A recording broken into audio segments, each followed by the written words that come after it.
Hello and welcome to Superpower Broadcasting. I'm Kevin Castley. Thank you for being here tonight. Today we're going to be discussing the riots that are currently underway in Minneapolis, Minnesota. We're going to be joined by, several of the Hawks, potentially more. This is a stream essentially picking up where Henry of American Madhouse left off. So thanks for being with us tonight. Be sure to like this video and subscribe to this channel if you haven't done so yet. And with that, we are going to get into the stream. However, this was definitely rushed in terms of setting up, and so I don't have the invites out yet, and so I'm going to get to that right now. I just wanted to come on live right away while everybody's still awake, because we got some big news. We have chaos in Minneapolis. The police have stood down. The police precinct is up in flames at the moment. The police have basically said, yeah, we're not going in. There's speculation that they ran out of non-lethal munitions, long-lethal force. And with that, they're out. Their Audi 5000, they're gone. So the city is in chaos right now. So I'm going to send out the links to the Hawks. We had a full panel of Hawks over on Henry's stream. That was dope. I was there for the tail end of it.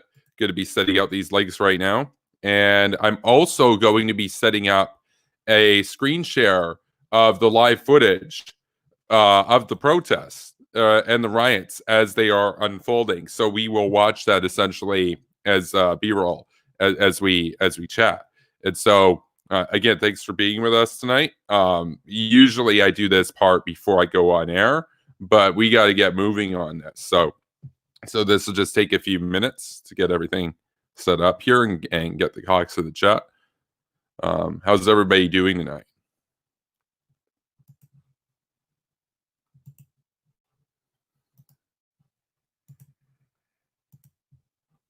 It's pretty rushed here on my end.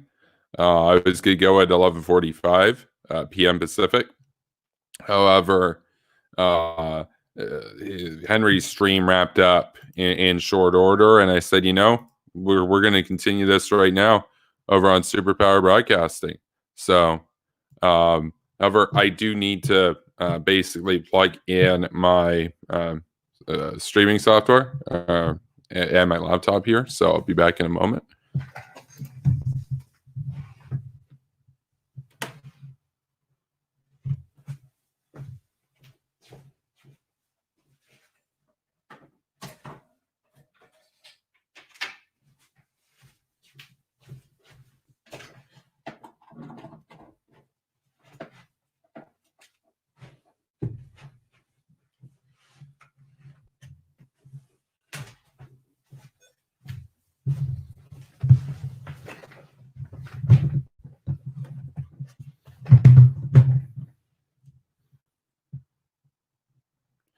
Yo, big up Reese. Big up Henry.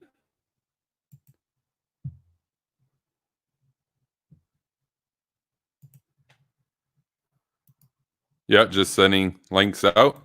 And after I'm done sending the links out to the Hot Gang, we'll get the live stream footage running in the side from Unicorn Riot as things unfold in Minneapolis, devoid of any police force at the moment. Very intense stuff, very crazy stuff.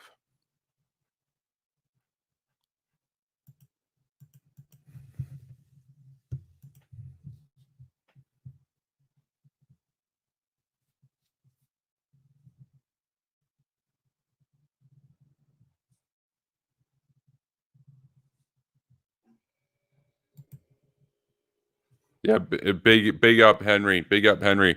I'm pretty tired myself. We probably won't be streaming too long. But yeah, Unicorn Riot's channel has exploded. I mean, he had about 10,000 followers yesterday before the Minnesota riots began. In terms of the big level, and now he has over 35,000.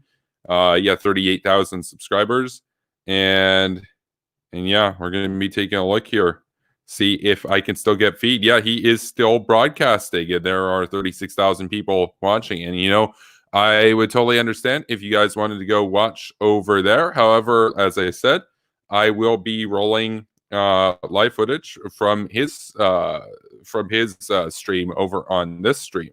And so Jaeger's here. Big up, Jaeger. Thank you for coming on Superpower Broadcast. Yeah, no, for having me.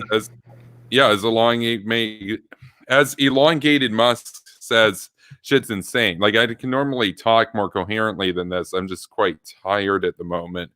Been up a long time. Fell asleep for a bit, but yeah, we're just gonna get this footage running here. I'm just gonna get set up on the screen share. So in the meantime, feel free to introduce yourself and everything. I think everybody knows Jaeger, so.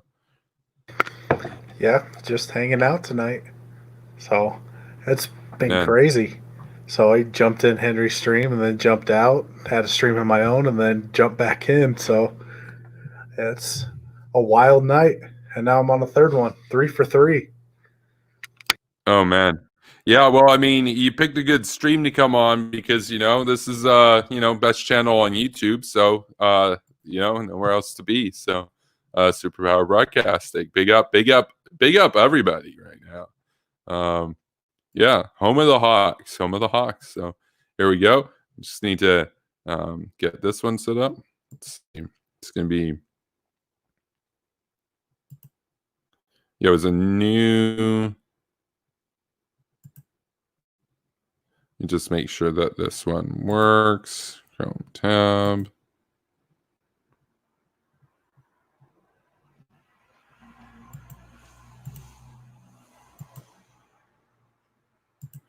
Yeah, I'm just going to open it in a new tab. I am pretty boomy still.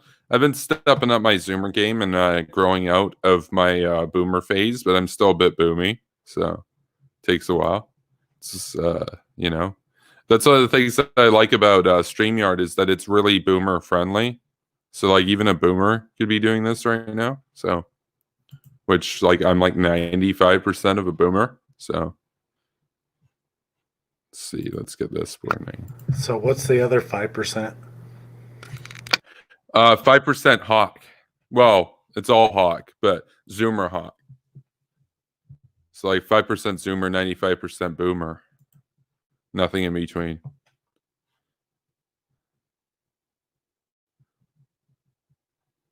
Oh, man. Yeah, no, these riots are insane. Like, they burned the police station. It's insane, dude. Oh, man. Yeah, so we got Chat Gang up in here. That's dope. Yeah, Arthur, he says stream wars. I don't think we got any stream wars going on with the Hot Gang because Henry closed down his stream. So there's no cannibalization going on over there. So that's dope. It's dope. Those guys are tired. So which kind of sucks. I would have enjoyed being on the stream earlier, but I fell asleep shortly after I got home from work. So that sucks. But it is what it is. Naps aren't a bad thing. Yeah.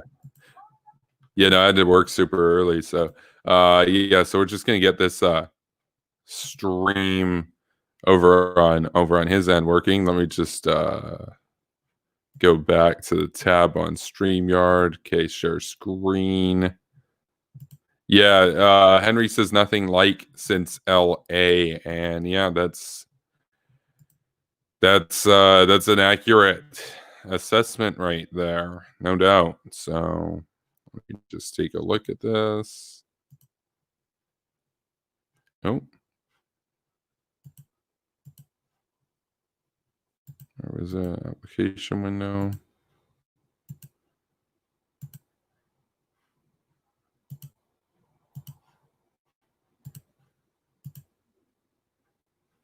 There is, and then I'll just make it full screen on this end. And then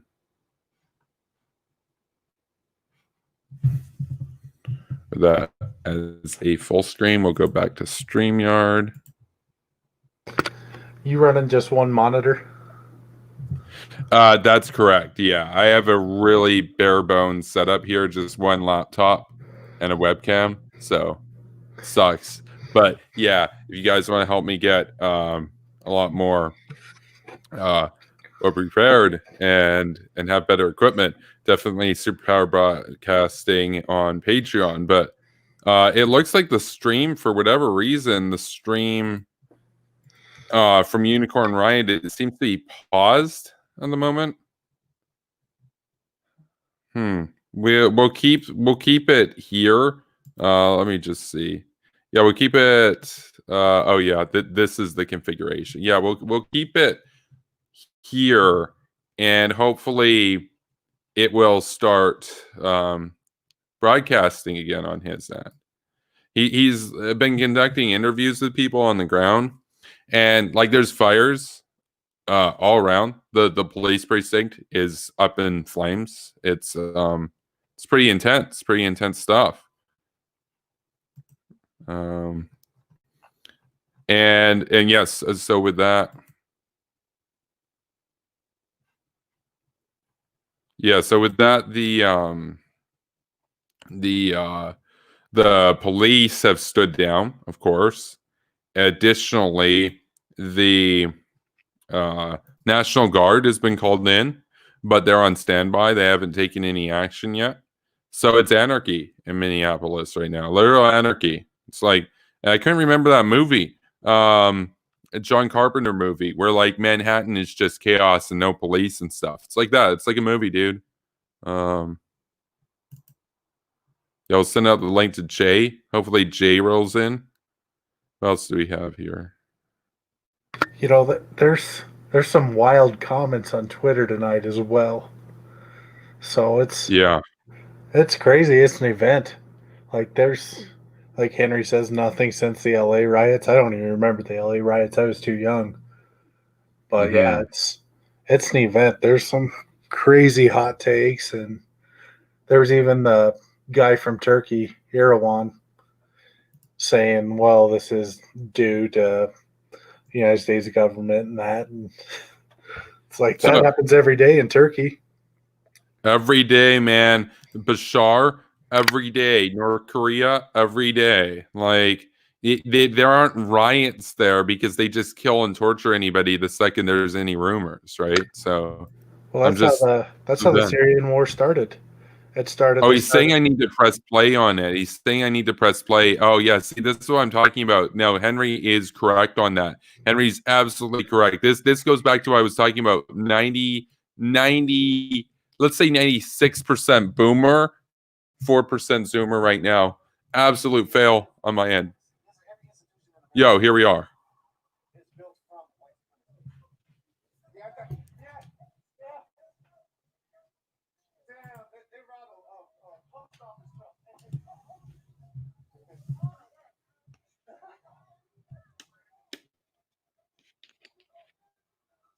The shots you hear are literal, real gunshots. There's been a lot of people shooting in the air. Jesus.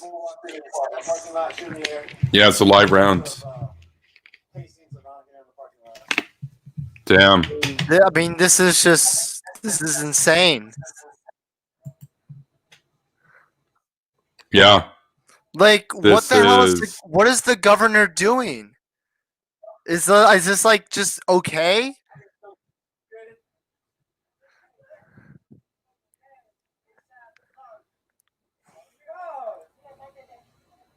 We smoking gas inside the tank.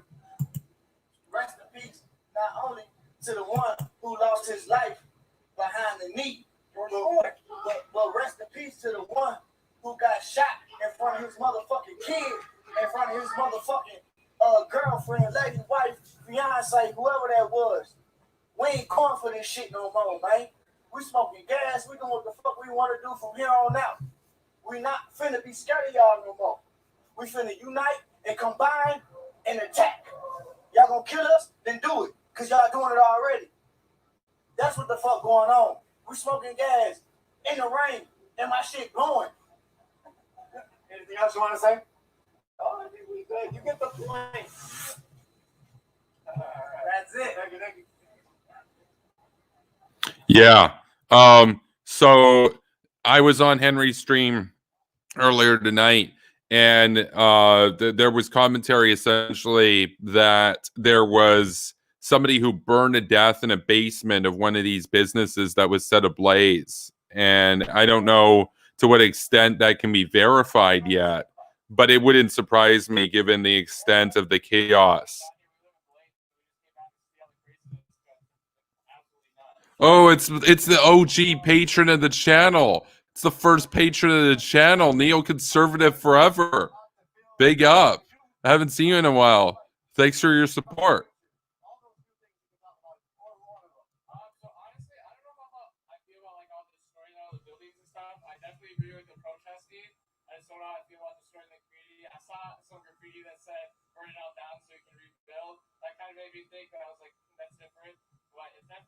Crazy see all this stuff. I just came down to check it out, not really participate. I don't want to destroy anything, but just want to see what's all going on and talk to people that are down here. Thank you. So George Floyd, did you see the video? I did see the video. I didn't watch the whole thing. I've seen a lot of videos in the past, so I just couldn't watch a whole 10-minute video, but it's too much. You've seen it all the time.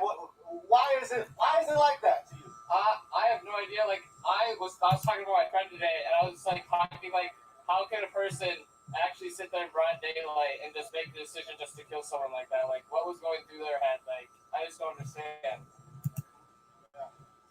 When it comes to George Floyd and the officer, they did put his knee on his neck for that long, over 8 minutes. What do you feel like justice would be?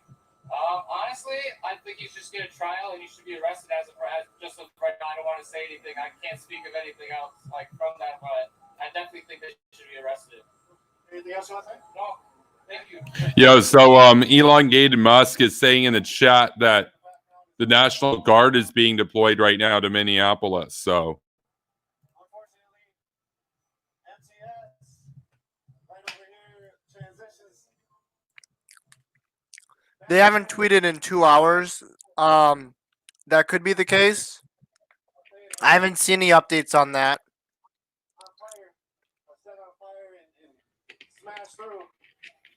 yeah, so you're watching Superpower Broadcasting right now. We have stream roll here live from Unicorn Riots channel. We're covering the riots in Minneapolis, Minnesota. This is the worst, as Henry said, of American Madhouse, the worst since the Los Angeles riots in the early 1990s. Insane. They've set the police station ablaze. They've looted the, the urban center, and people are dying. We got rumors that somebody's burned to death in the basement of one of these places they set ablaze.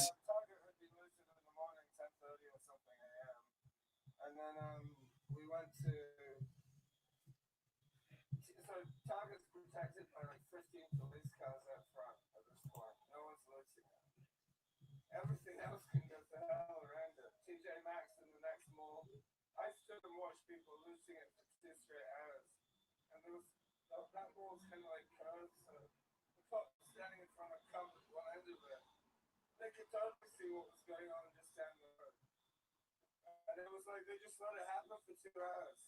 And at one point, this police convoy cuts through the parking lot. Everyone who's looting TJ Maxx, and they were coming out with shopping carts, arms full, you name it. Like 50 or 60 of them scattered at the front door when they heard all these sirens coming. But the people were not coming for them, they were just cutting through. And so there was this incredible scene of them scattering out the front door, and then half of them realized, oh, they're not coming for us. Turn around and go back in. So we watched this for 2 hours, just wondering why they would protect Target and Cub and let the rest of them burn. Dollar Store got trashed. TJ Maxx, a health center, a clinic was looted in the same mall where her burgers used to be.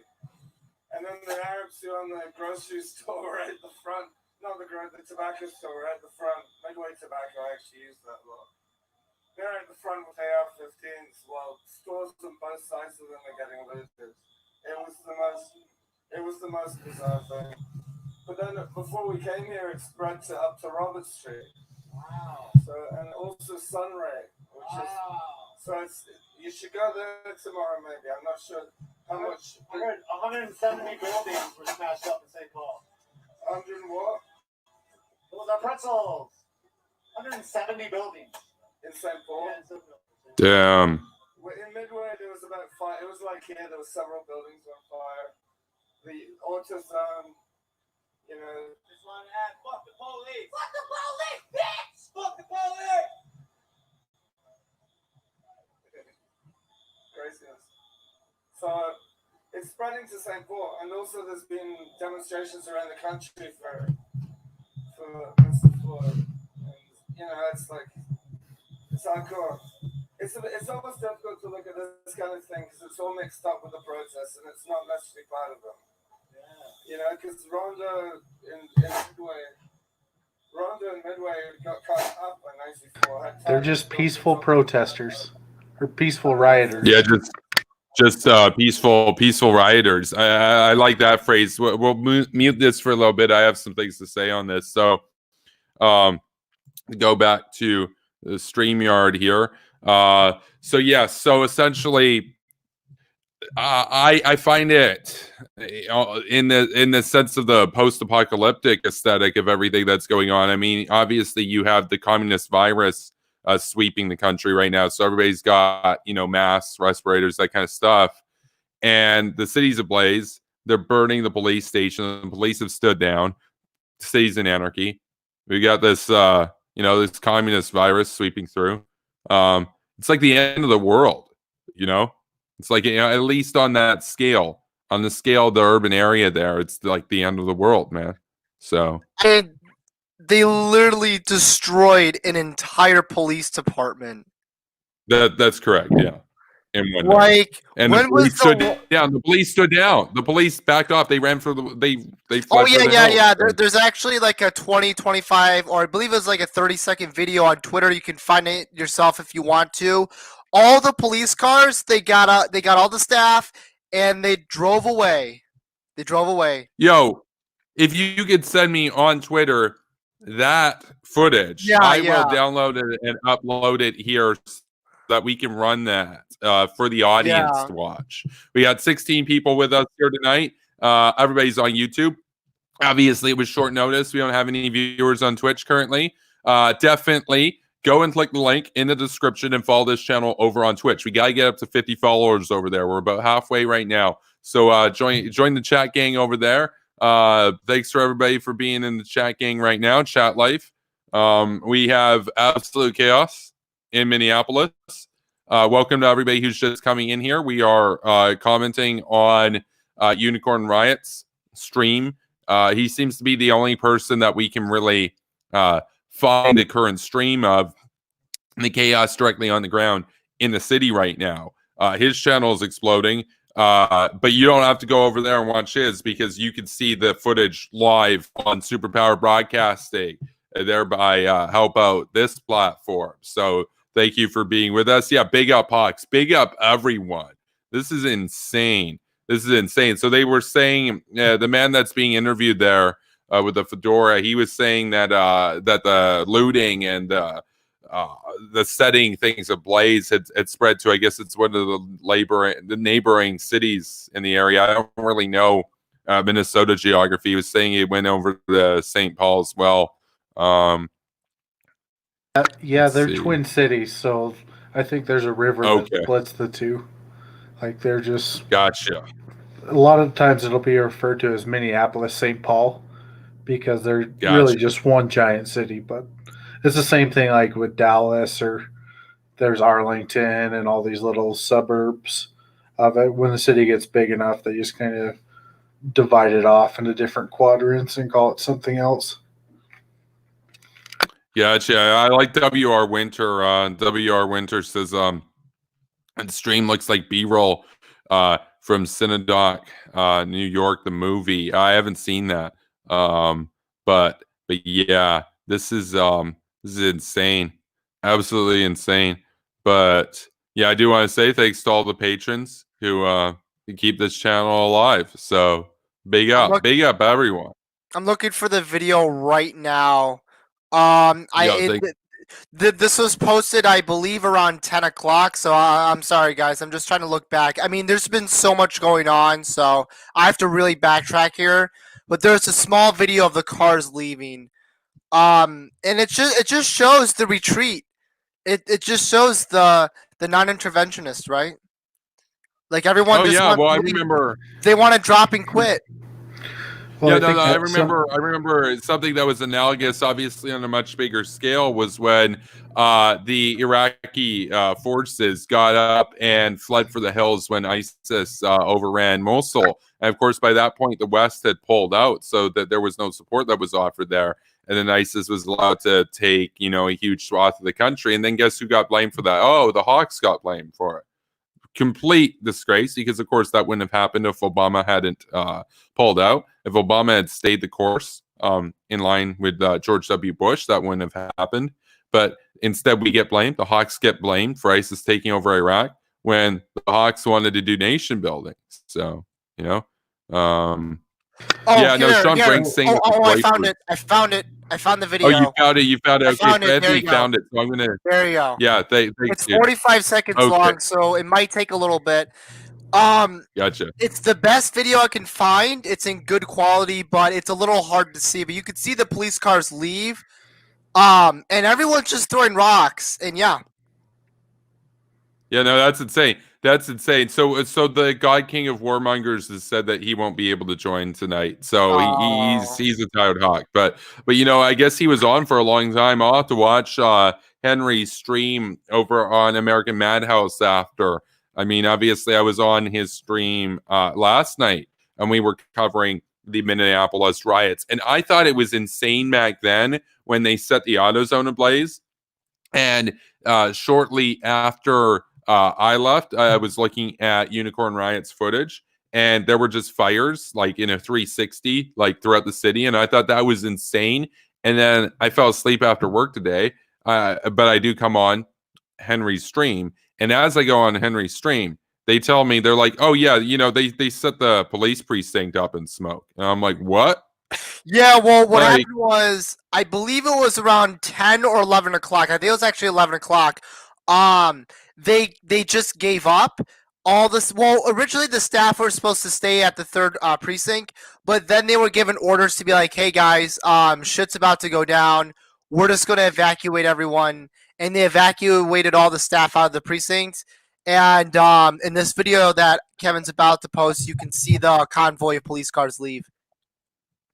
That is insane. I'm going to download this right now. I'm going to download it in 700 20p so we can get it to go faster. It takes a while to upload these things over to StreamYard. However, it is under 5 minutes, so I will be able to get this so that we can all watch. And this footage that I'm about to show here imminently is credit to Morgan Wolf on Twitter at Morgan Wolf, Morgan_Wolf_. She captions it with firecrackers thrown at the Minneapolis police cars fleeing the third precinct before the building was set on fire. And so hashtag George Floyd riots, hashtag George Floyd protest. And then she has the video there. And this got 1,600 views. This third precinct, I mean, they set the place up in smoke, and the police haven't done anything. The National Guard, to what I was aware, the National Guard was on standby outside the city. However, we had somebody in the chat gang, Elongated Musk, saying that the National Guard is currently being deployed to crack down and suppress the riots that have completely overrun the city. This is a huge metropolitan area. I don't exactly know the population. I think like several million people live in this city, though. Jaeger, you seem to know a lot about U.S. geography and stuff. It's like several million people there, right? Yeah, it's not Chicago, but it's one of the largest cities in the Midwest. So just keep in mind, everyone, this was right before. Well, this was at least a good hour before the whole building burnt down. So this is like when things started to get really bad. Yeah, we'll have to see if you can find for me any footage that really highlights the blaze itself, the third precinct, I would appreciate that as well. I'm going to keep the stream running here, but if any of the Hawks have any sources that they would like to contribute here, we will run them so that the audience can basically understand the totality of what's going on. And this is insane right now. This is so we have Morgan Wolf's clip uploading as we speak right now. Big up to everybody for being here tonight. We still have 16 people with us, which is kind of impressive given that, I mean, you would expect everybody to be on Unicorn Riot's channel. However, I appreciate you being here because we obviously have the footage running. We can go back to listening. Obviously, that you see fires in the city currently. However, I do want to run this footage that Anthony has sent to me before we go back and allow the audio on Unicorn Riot's end. We do have the footage from Morgan Wolf's post on Twitter uploaded currently, and with that, we are going to run the footage. So stay tuned. So all the Hawks.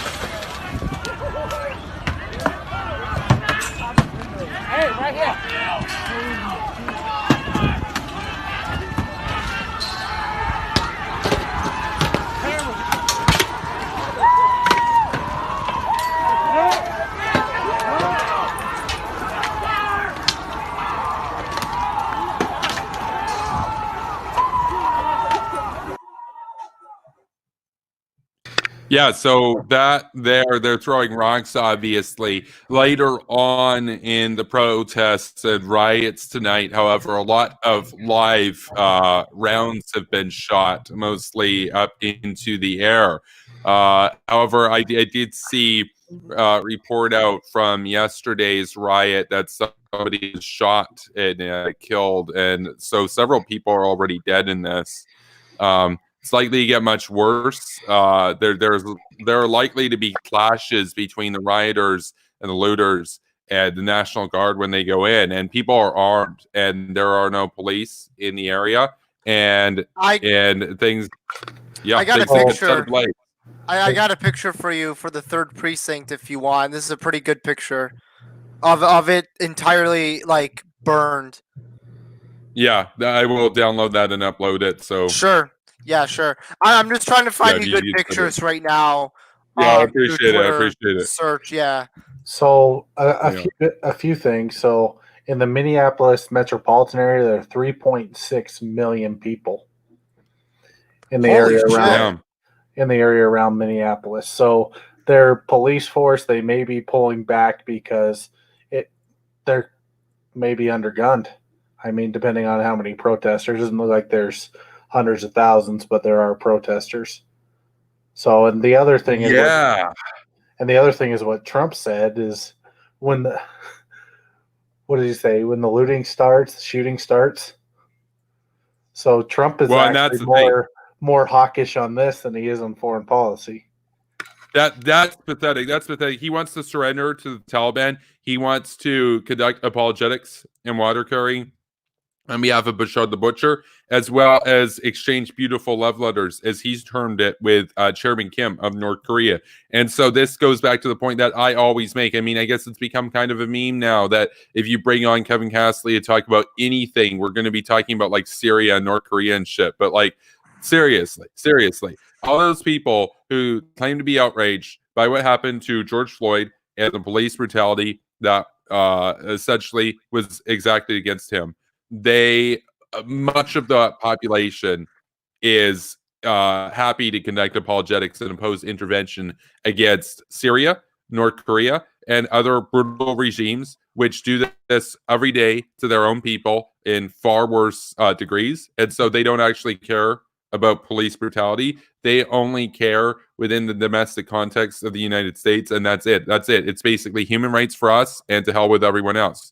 You know, human rights for, I guess, you know, whites and American blacks, to hell with everyone else. Because I usually say, it's like Jimmy Dore, human rights for whites, to hell with everyone else. Well, in this case, they also want human rights for blacks in America, but it's like still limited to America, right? This goes back to the duplicity that I always highlight, which is that a lot of them progressive movement, a lot on the left wing in the United States in particular, will claim to have this solidarity. They will claim to have this this sense of universal justice and whatnot that they claim to be fighting for. And at the end of the day, they opposed the Iraq War. They were forced keeping Saddam in power. And we could talk about the brutality that his regime enacted against the people. They opposed removing the Ayatollah. They opposed removing Assad. They opposed removing Kim. They opposed removing Putin. They opposed removing Xi. They opposed removing Erdogan. They opposed basically the only country that they will give any sort of lip service to actually conducting intervention against would be Saudi Arabia and Israel. But of course, if you actually even did anything there, they would oppose and call you a warmonger, which is ridiculous because those are the two least bad countries. I mean, Israel is a democracy, so it's not even in that category. Second on this entire issue is that there is no double standard there between the left wing and the right wing. The far right that embrace these narratives, they will tell you straight up they only care about their own people or whatever. It's a problem on the left wing where there is that appeal to solidarity, and it's fake. It's fake because at the end of the day, they stand with the oppressor in most of the world. They only stand with what you could see as the oppressed within the context of the United States. But of course, their solution is just all cops are bad. And of course, I'm a lot more nuanced on that. I think that the overwhelming majority of cops are good.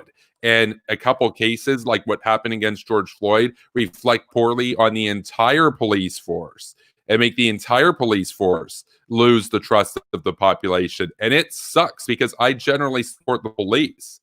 But I mean, keep it real. What happened to George Floyd was, I mean, it was at a minimum manslaughter, right? So we talked about that on Henry's stream the other day, but I'm going to be downloading this image here. I'll have it for you all very shortly. Big up to everybody who's still here.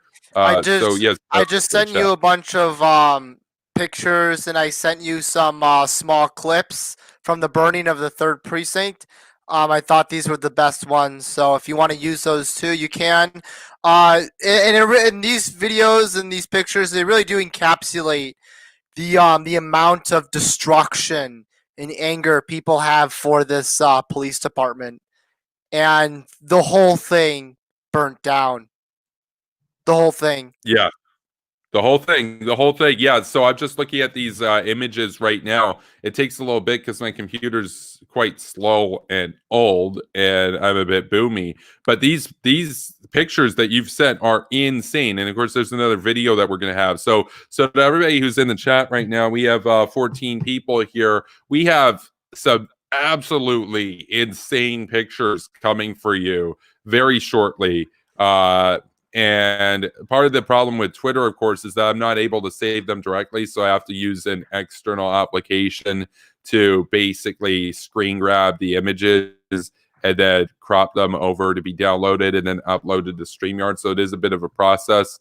If you want to help make all this stuff run faster, though, patreon.com/superpowerbroadcasting. Let's get a better streaming device over on my end so we can make this more seamless for you all. And I see that Unicorn Riot is still streaming currently, which is really good because last night as I was going live, I had prepared to have his stream running concurrently on mine, and his stream closed down right almost as I was about to actually allow it to start running. But he's obviously, I mean, he knows he's not going to turn the camera off. This stuff here, like I was saying on Henry's stream earlier tonight, the footage that Unicorn Riot, that those guys are gathering right now, this is going to be standard.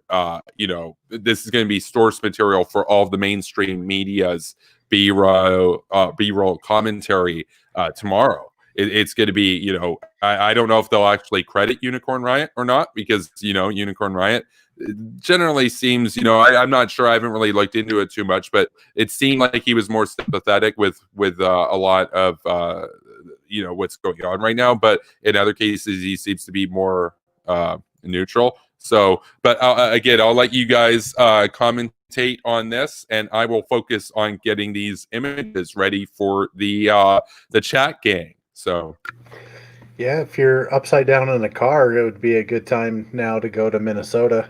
Looks like they're doing pretty well at burning them down.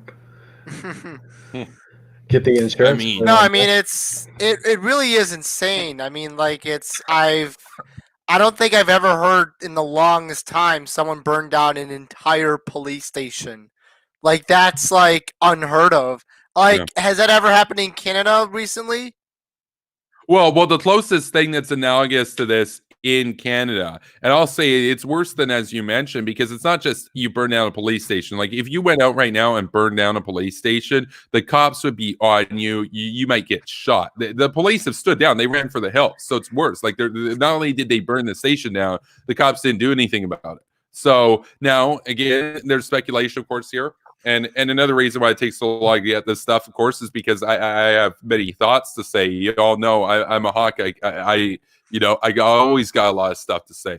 However, if if you kind of did that kind of thing in isolation, the all hell would rain down upon you, right? If you go and fire or throw a Molotov cocktail into a police precinct, no, you're not going to make it out very well. However, there was speculation that one of the reasons that prompted the police to abandon the city was that they ran out of rounds of non-lethal fire, and with that, when they do come back, it wouldn't surprise me if they, as well as the National Guard, are using lethal force to suppress the riots at this point. Like many people can die. People have already died as a result of this. We've got reports that somebody burned alive in a basement and they were locked in and the building was set ablaze. We also have people, at least one person who died yesterday as a result of the Minneapolis riots. This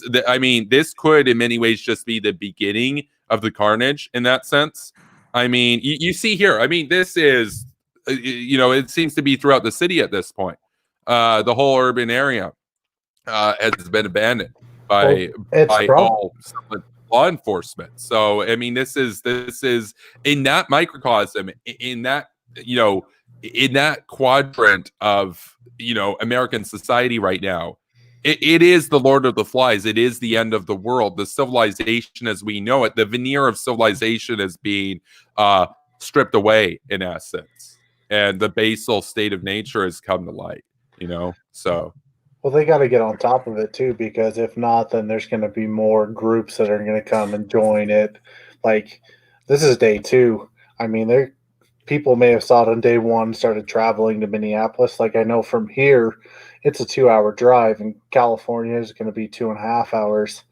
So if there's protesters that don't want to join, like, it's, you got to get on top of it, or it's going to get worse tomorrow. Well, the thing is, there was rumors that the 3rd and 5th, in the 4th precinct are under threat right now because there's people wagering to go storm those.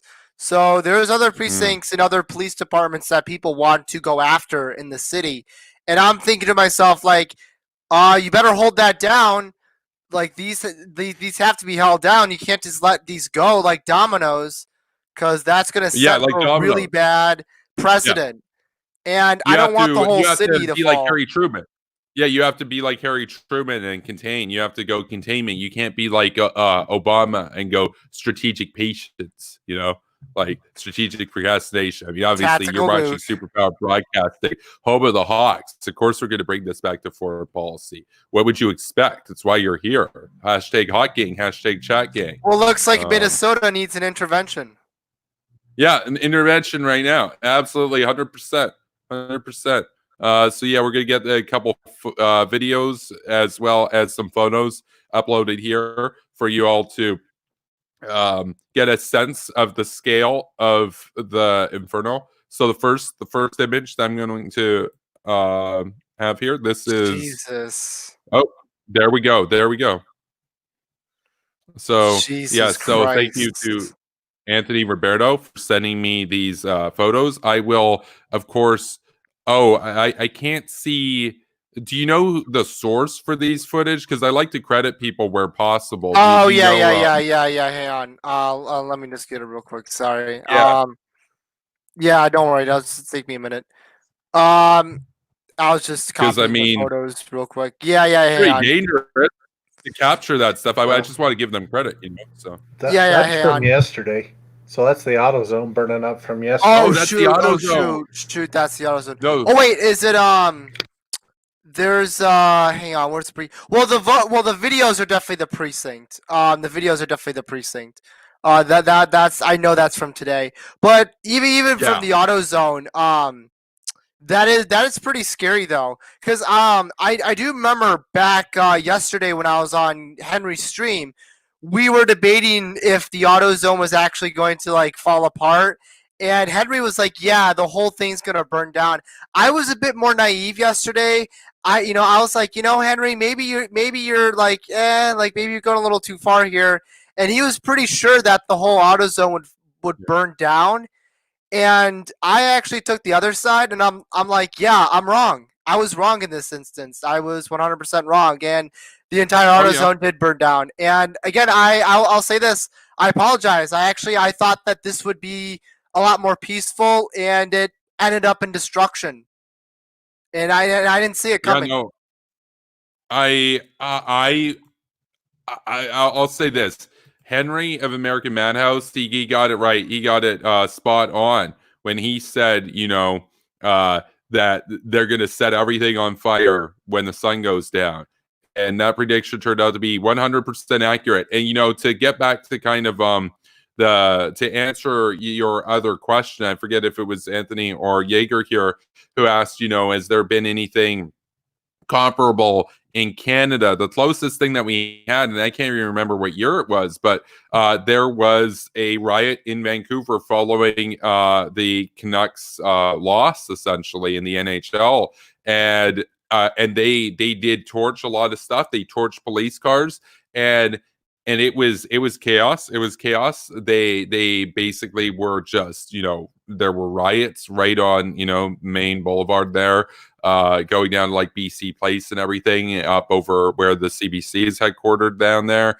Insane. And a lot of people, they had their faces just like no mask, nothing, just open face. You could see who they were, and they were just torching police cars and stuff. And a lot of people got fired and arrested in the wake of that. It was nowhere near this. It was nowhere near this. The most that happened in those riots were like some police cars and other vehicles were torched. But in this case, we're talking about, I mean, if what that man with the fedora said was correct, that they've already burned down like 120 buildings or something in St. Paul, like we're talking about several hundred buildings already that have been completely burned to the ground in these riots just in 2 days. And you're right. You have to clamp down. You can't set the precedent that if you just come with overwhelming force or whatever, that we're just going to run for the hills. Like there has to be a semblance of law and order that's at least restored here. You have to make it known that this kind of anarchy will not be tolerated, and that people will be held to account. I mean, this is here's the other photo that you sent to me. I want the audience to take a look at this. So I believe this is from tonight. Is that correct? Yeah. This one's from tonight. I couldn't find the actual posters. There's actually multiple posters on Twitter who posted this image, so I don't know the original source of this. This is from today. I just thought this was a crazy picture to show. Yeah. Just look at the destruction. Look at it, like on this one street alone. Look at how much has just been destroyed. I mean, this is unreal. That's why I'm inclined to believe.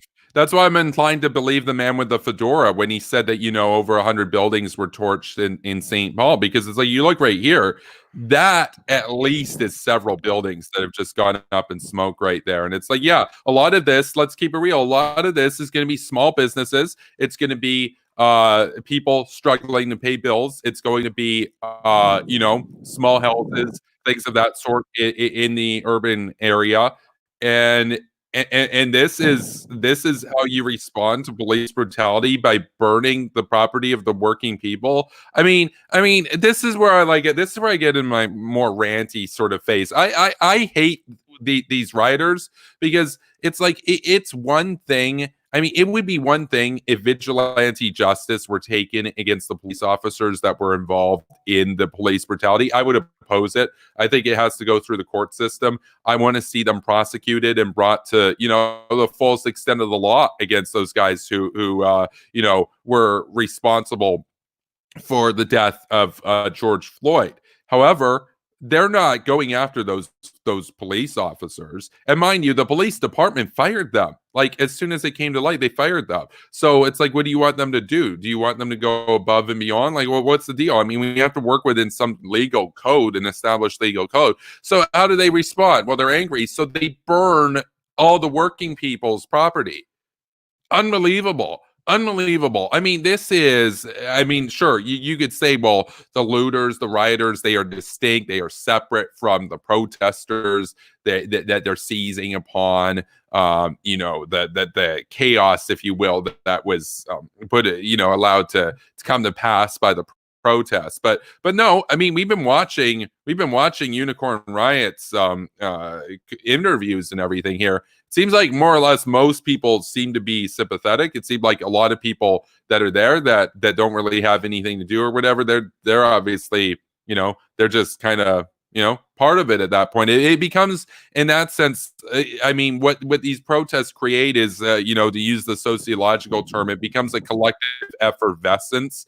In other words, no individuals lose sight of their own agency and their own role, and they fall to the direction of the mass as lemmings. And this happens in the Lords of the Flies type dynamic, in which, just as we saw in Vancouver, people lose track of their duties and their role and their ability to say yes or no as citizens, and they fall to the crowd, and they start burning, and they start torching stuff, even if they're regular people who, if they were by themselves, they would just be a normal guy or a normal girl just going about their lives. But you put them in the context of, thousands of people burning stuff, and it's chaos and it's anarchy, and the collective effervescence takes hold such that they become a part of the mass. I mean, this is Antifa tier in that sense, and it's unacceptable. And I understand that when they do come in now, it wouldn't surprise me if the law enforcement is actually going to be using lethal force against rioters at this point. I mean, you look at what's happened here. I'll say this: with the amount of elderly people that are out there, the amount of people that, for whatever reason, may be incapacitated, when you're torching houses, when you're torching businesses such as this, there's no way people aren't burning to death as a result of this. I mean, this is a disgrace. It's a disgrace, and I would like to see this suppressed as soon as possible. And actually, I think another thing to bring up too is, look at how much COVID-19 is going to spread to these people. There's no social distancing in any of these riots. Like in this third precinct, when we were watching with Henry, Henry made a really good point that, like, all these people are going to get COVID. I'm like, yeah, all these people are definitely going to get COVID. All these people, they don't social distance, they don't do anything, and it's like for Christ's sake, like, it's a pandemic on top of anarchy. Like, how much worse does this get? Like a natural disaster? Like, it's just that's total mayhem. That's why I was commenting upon the aesthetic of it, in terms of like how Unicorn Riot's going around, and you got all these people, and they're all wearing masks and everything as they're burning stuff, whereas they're just part of the effervescent collective in that sense, and they're all just they're just there, and they're a part of this, and even though they as individuals may not be doing very much, or just there for the the spectacle as a mass, they've torched the city.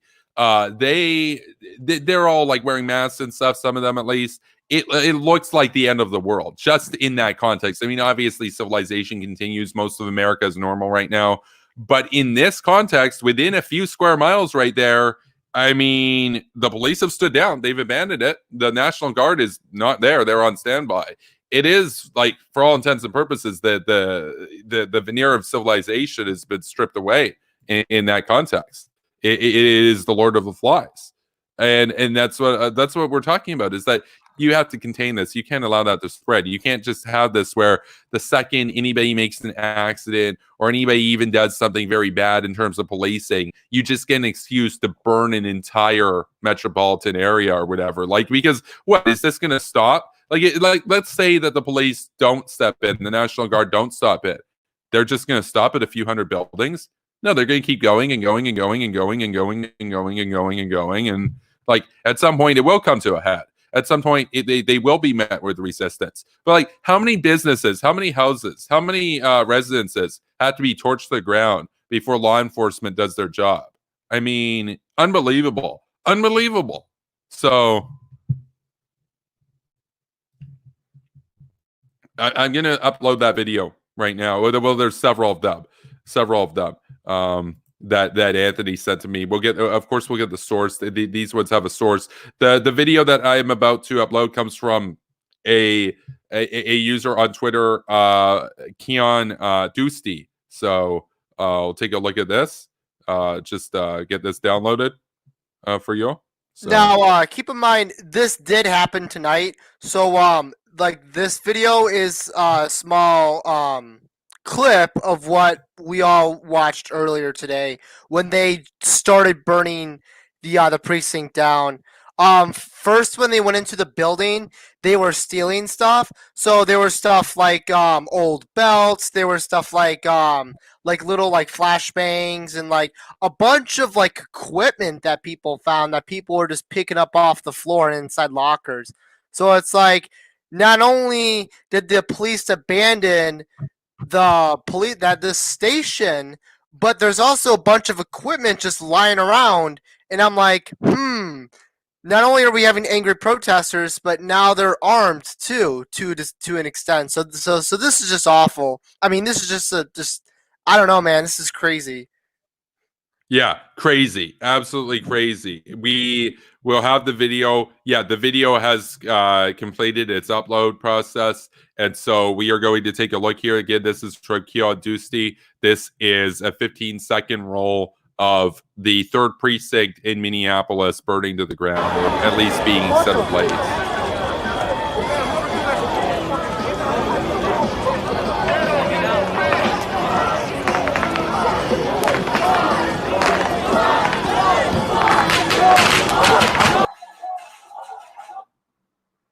Yeah. Unbelievable. So it sounded like they're saying F the police.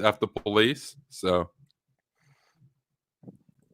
yeah, they set the police station to the ground. And of course, that was after the police ran for the hills. So, and they're still on the hills. They've still ran. So, I mean, because we're seeing live footage from Unicorn Riots broadcasts. You're watching Superpower Broadcasting right now. To those of you who are just joining us, we're up to 18 viewers. One on Twitch. Big up to the viewers right now. We are watching a live stream broadcast from Unicorn Riot, who is on the ground in Minneapolis for the second night here, and the city is being torched. So we got hundreds of buildings set ablaze.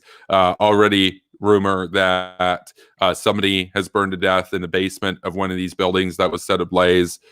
We have the National Guard on standby. We have the police that have abandoned the city as of several hours ago. They're gone. There is no law enforcement in the central area of Minneapolis currently. So this is a large city. I mean, Jaeger had mentioned the metropolitan area had over 3 million people or so, which would put that at, one of the larger cities in North America for sure. Like that's probably like a top 25 city at that point. And 16th biggest in America. Yeah, 16th biggest metropolitan area. So it's the city, but there's like little side cities. It's considered one big metropolitan area.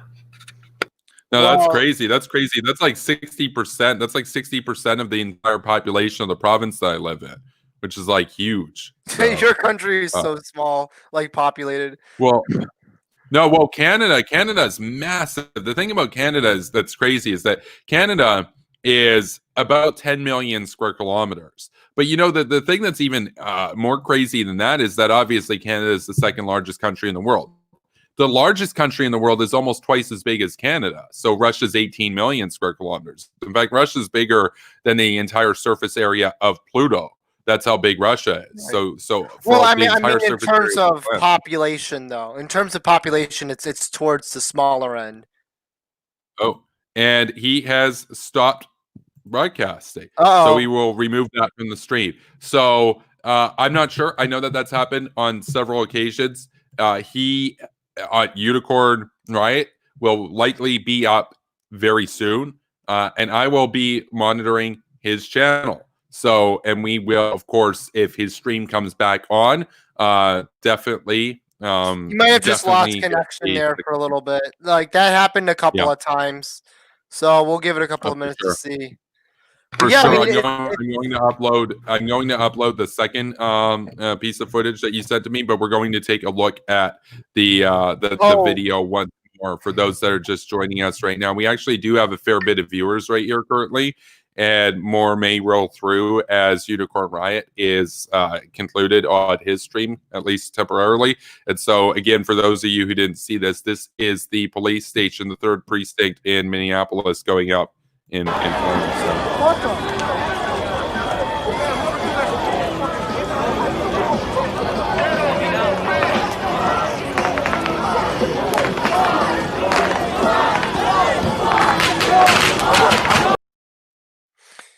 Yeah. And I'm in the process right now of getting another 15 seconds. And this next video that Kevin's gonna show you, this one's even more fucked up. So not only did they burn it down, but they celebrated it afterwards because these people are twisted as fuck. And they started shooting fireworks and they started clapping because they think like, oh, this is cool. It's cool to do violence. Like that's how twisted some of these people are. Like they think being more violent is actually a good thing. So like some of these people are psychopaths. Oh, absolutely. See that right there. I mean, this really goes back to, I mean, whenever I see these kinds of riots happen, to me, it really affirms, in my view, the basal state of human nature as Thomas Hobbes saw it, that we are nasty, we're brutish, and that the world that we would create if left to our own devices in the absence of any state or sovereign would be nasty, brutish, poor, and short, as Thomas Hobbes described it. And so that's why, people have said to me before, they're like, you're a statist. I get that accusation from anarchists. And it's like, yes, I'm a statist. I believe in a liberal democratic state, but I believe in a state nonetheless. And I am also very, very of the Machiavellian view of it, that in the time of crisis, the state must be capable of, solidifying and affirming itself. Otherwise, it will not be there. So anarchy is what we're seeing right now. That's correct. That's anarchy. This is Vosh's utopia. The man was in handcuffs, so you can't even say he contributed to his own death. Yeah. And he was, even though he was intoxicated, he still complied to everything they wanted. He didn't put no fight up. He didn't do anything. He was in handcuffs. Cops are trained. Once the cuffs go on, right. So that there is celebrations in the wake of the torching of the 3rd precinct in Minneapolis. That video there is credited to Giovanni Cavalcante over on Twitter. He's at Giovanni Cavett. You can go follow him there. He says that he captions this video with fireworks are set off over the 3rd precinct in Minneapolis as protesters celebrate burning the building down in memory of George Floyd. # Minneapolis protests. # Black Lives Matter. And that has just over 403,000 views currently. And that is well, actually, it's saying here that the actual footage itself is credit to Morgan Chesky, who is a correspondent out of Texas for NBC News, who captured that footage. So I guess this is just his commentary there. But the point is, you see Cavalcante's remarks there, This is a guy who, he's obviously sympathetic to, BLM at that point. BLM in particular, they are an organization, they're a movement that they really do blend, they provide the bridge between the outright riots and then the peaceful protesters. They're somewhere in between. And I know that there was mention earlier of AIU, Devin Tracy. Devin Tracy has done commentary and work, basically, highlighting BLM's behavior and whatnot, and exposing apologia on behalf of them, which is quite rampant in online spheres currently. You're going to see a lot of apologetics on behalf of the rioters, and not just the protesters, but on behalf of the rioters, saying, well, they had the right to burn the city to the ground. No, they didn't. No, they didn't. So, I mean, you're going to celebrate the destruction of the police station. Okay, what happens when you get caught up? What happens when, for whatever reason, you get on the wrong side of the effervescent mass? Who are you going to call? Nobody, because you burned the police station to the ground. So, I mean, unbelievable. I'll be back in a couple of minutes. I haven't really eaten anything, but feel free to discuss amongst yourselves, and we'll see if anybody else rolls in here. Jay Turner is up right now. Jay, if you are there, you're definitely welcome to come on. I've got a link for you. We'd love to have you here. Obviously, Henry and Reese have gone to bed now. But big up to those guys as well. Big up to everybody. Big up. We got 19 people with us here tonight. So thank you for being here. So I'll be back. Yeah, it's like the purge. So, but there's actually different takes of anarchism. There's like this one, there's Mexico, there's Greece. There's different things, but yeah, this is probably the most violent I've ever seen in America. Gotta go watch those old videos of the LA riots. Yeah, it's definitely something else. I would definitely say, I guess, compared to some of the other riots from, I guess, like previous years, such as Baltimore or Ferguson, some of those got a little out of control, like in some ways, of course. But this one is definitely a bit higher on the list, as far as being more destructive goes. Because I believe from what I looked at from Twitter, I think over 100 buildings have been destroyed, or structures at least. I can't confirm that number, but that's just been floating around on Twitter. But if that is true, that is a pretty significant amount of destruction, obviously. And we don't know, if there's gonna be a third day. Well, there probably will be a third day of this, at least of the protesting. And I don't know if they are gonna have the National Guard actually there. There was rumors today that, well, it wasn't rumors. They actually did post on Twitter that hey, the Minnesota National Guard will come out and they're gonna go support the police officers or whatever that are trying to hold back the rioters. And what happened was, I guess they started mobilizing, and then they were somewhere within the metropolitan area, but we have not seen them from any of the footage that we watched the past 5 hours or 6 hours, really. I don't know, maybe you, Jaeger, have seen National Guard. I haven't seen any National Guard in any of these pictures, any of these videos from any journalist. So I have no idea what's going on. So some people have rumored that the National Guard will actually be stationed out, I guess, some of these places tomorrow. Yeah, I think they'll wait till daylight. Yeah, because they were saying, I think just as of 3 hours ago, that they were mobilizing, and then I didn't see them, so I have no idea what's going on as far as the National Guard goes. But if the National Guard isn't deployed, and obviously police don't have any kind of reinforcements, I don't know what's going to go on, because these violent protests can keep going. So, and the other thing too is that it's other precincts as well, can fall underway. It's not just the third one; it's also the fifth, the fourth, and all the other ones too that are in jeopardy if nothing's not done. And then, as you mentioned, Jaeger too, it's a very highly populated city. Yeah, and then you have the surrounding areas because I imagine there's some people hightailing it there from Chicago, which Chicago has 3 times as many people in their metropolitan as Minneapolis does. Milwaukee's about the same, and that's not too far away as well. So that there's probably more people on en route to that location. And I imagine the next day after that there'll be people showing up from California, maybe some from Denver that are going to travel up there to in solidarity protest with these people. Yeah, because you were mentioning that a lot of people were coming over to Minnesota to boost the numbers of the, I guess the rioters or protests.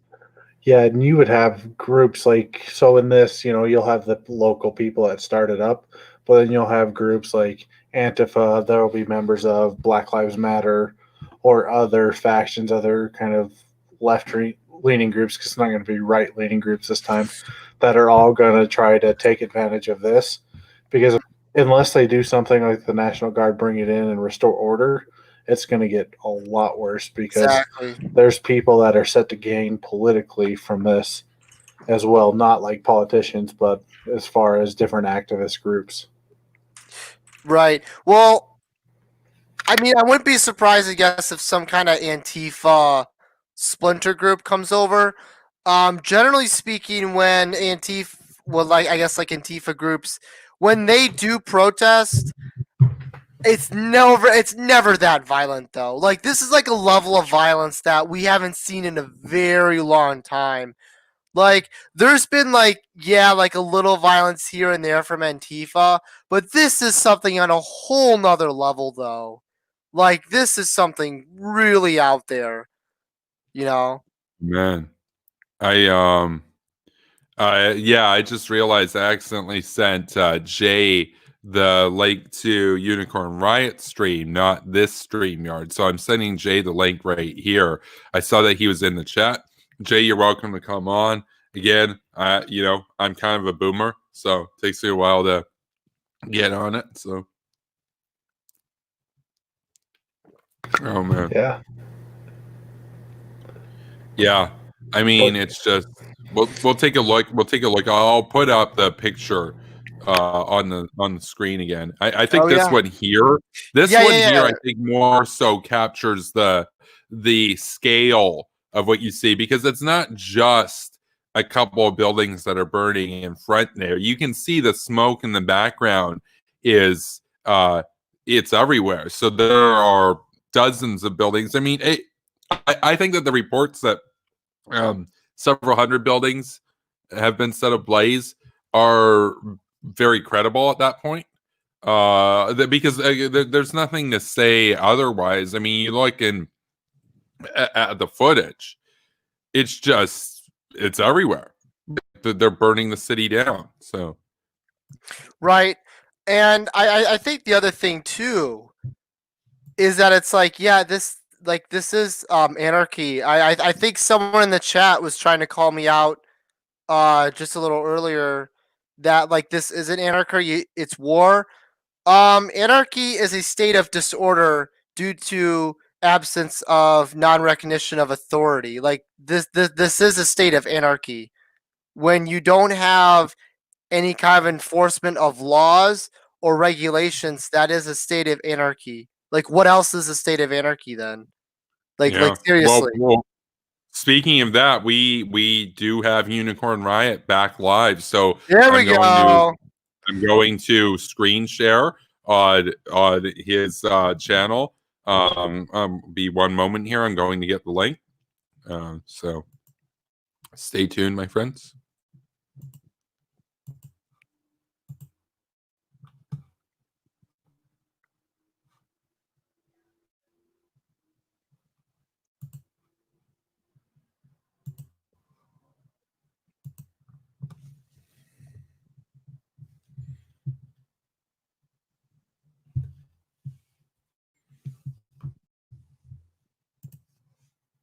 So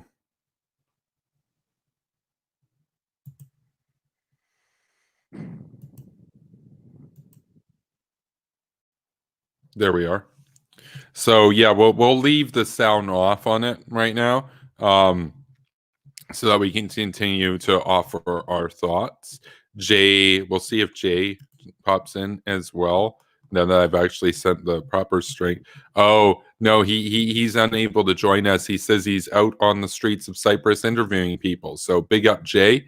That's dope. That's dope. We will continue to offer our commentary on the protests and riots ensuing in Minneapolis, Minnesota at the moment. It's up to you guys. If you guys want to hear what's going on Unicorn Riot's end, I can put the volume up. So Sure. I mean, we could listen for a hot second to see what's up. Yeah, we'll listen.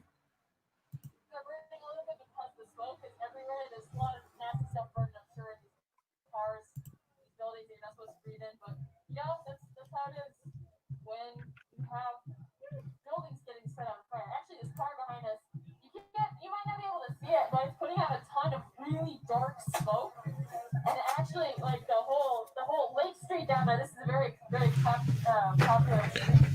There's no traffic right now, obviously, but also all the streetlights are out, and the black smoke is darkening the sky.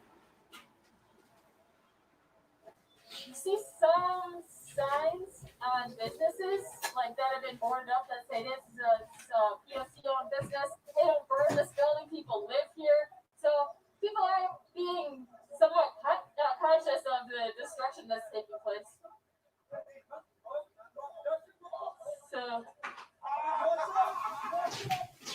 scuffle happening here behind us. We have spray painting on the ground here. Are we loud enough?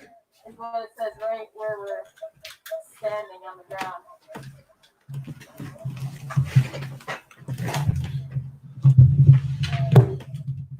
Thanks so much for tuning in to us tonight.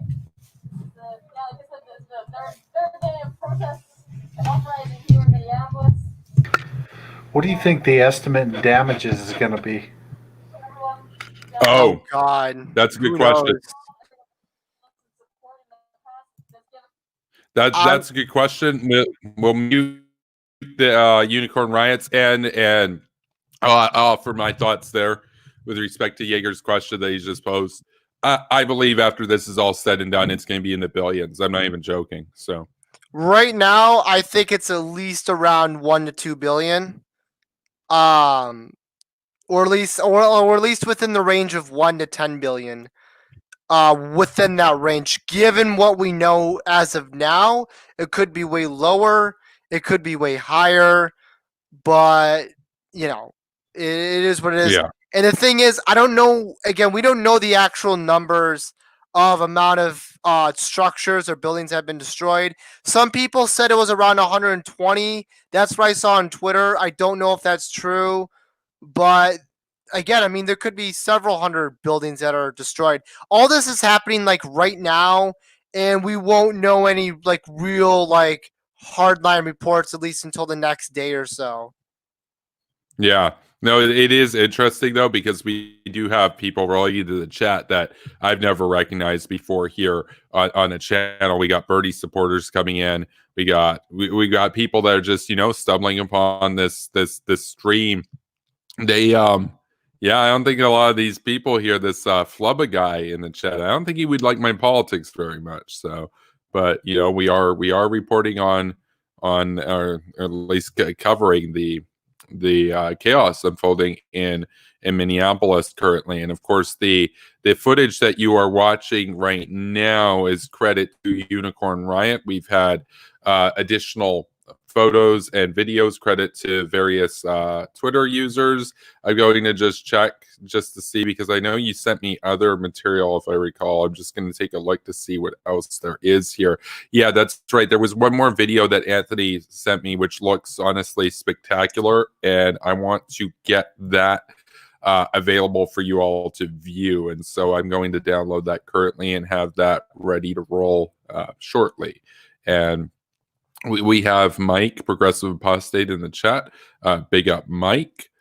Big up to the chat gang. Big up for being here. You know, we got about 13 people with us right now. We got up to about 22 earlier, so people are just you know, going about their way there. And so let's see. We're gonna get this video running for you all. Yeah, I think the assessment that this is going to be like a 9-figure sort of damage. I think that that's reasonable. I mean, you don't just torch and loot hundreds of commercial enterprises and not have that cost go in the billions. I mean, amazing. Well, it depends on what you're going to add in. Because... This flubba dude says Bernie was the only candidate fighting for the average person. Are you kidding? He was fighting for woke, SJW, upper middle class college kids whose parents pay their tuition, basically. The average working people support Joe Biden and Donald Trump, depending on if they're liberal or conservative. So, like, Bernie Sanders was always fringe. He couldn't even beat Joe Biden. How is he going to win the presidency? Are you kidding me? Like, the average American is more to the right than Joe Biden.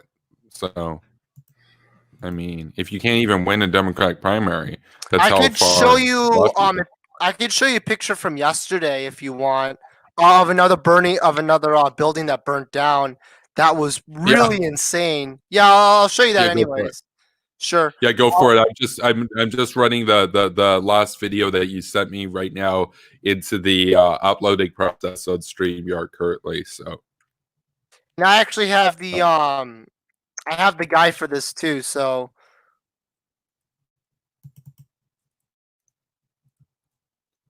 here was this right here. Yeah, see, like this is what I'm talking about, where it's kind of like the end of the world because everybody's got the respirators and stuff because of COVID, and they're burning everything because of the riots. Well, I mean, again, it looks I don't know, man. When people, like the end of the world. When people were in that police station, there was no social distancing. There was probably at least 100 people inside that police station, all crowded together. I'm thinking to myself, like, man, if we have a huge spike in Minnesota, it's this. This is the reason why. Well, they also may be wearing respirators for tear gas as well.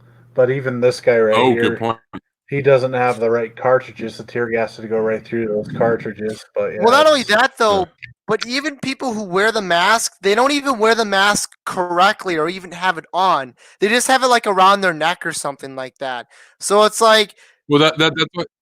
Yeah, that's why I talked about the aesthetic of it. It looks like the end of the world because it's like, yeah, they're kind of, it's all in some way it becomes this element of performance art where it makes it look even more doomy if like people have the masks and stuff, but nobody's really using the mask properly. It kind of goes into like this aesthetic and performance art of the end of the world as they bring that about within the context of this small portion of Minnesota right now. I mean, but what Jaeger was saying earlier, I was able to hear when I was just getting some food, was that those in nearby areas, as well as perhaps as far away as states such as California, are going to make their way here in the coming days. I think that if that's true and it gains momentum based on people coming from outside the city, it's possible that this could be a regular thing that just kind of goes on and on until the National Guard finally steps in and says, you know, enough is enough. We're done. Like, we're laying down the law. And I can tell you this. If I were in charge, I would have laid down the law yesterday. Like, somebody needs to lay down the law and understand, like, yeah, people are going to die in the crossfire. But I found a video of the National Guard. Apparently they're right now. Yeah, hang on. I just I'm going to run the footage. I'm going to run the footage right here, the last one from what you sent a little while ago that I didn't get a chance to upload yet. This is credit. The video that we're about to watch here is credit to Mohammed Khan on Twitter. He seems to be, pretty sympathetic. He's got a lot of like the Black Lives Matter hashtags and stuff, but he's got this footage here. So he was on the ground. We're going to take a look.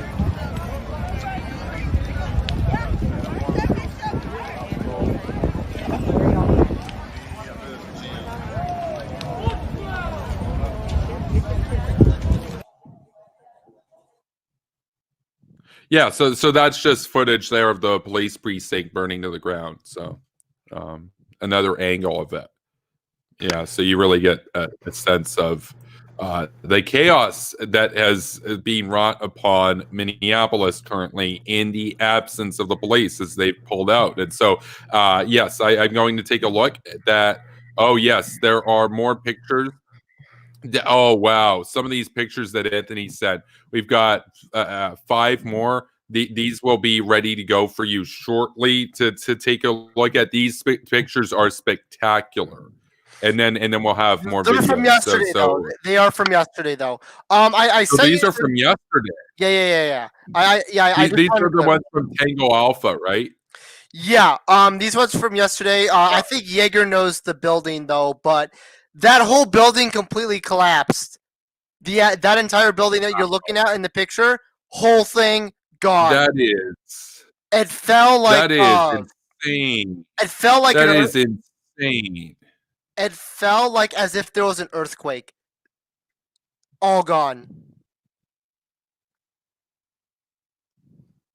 Yeah, so this here, we're going to have a stream of 5 pictures coming your way to everybody who's viewing us right now.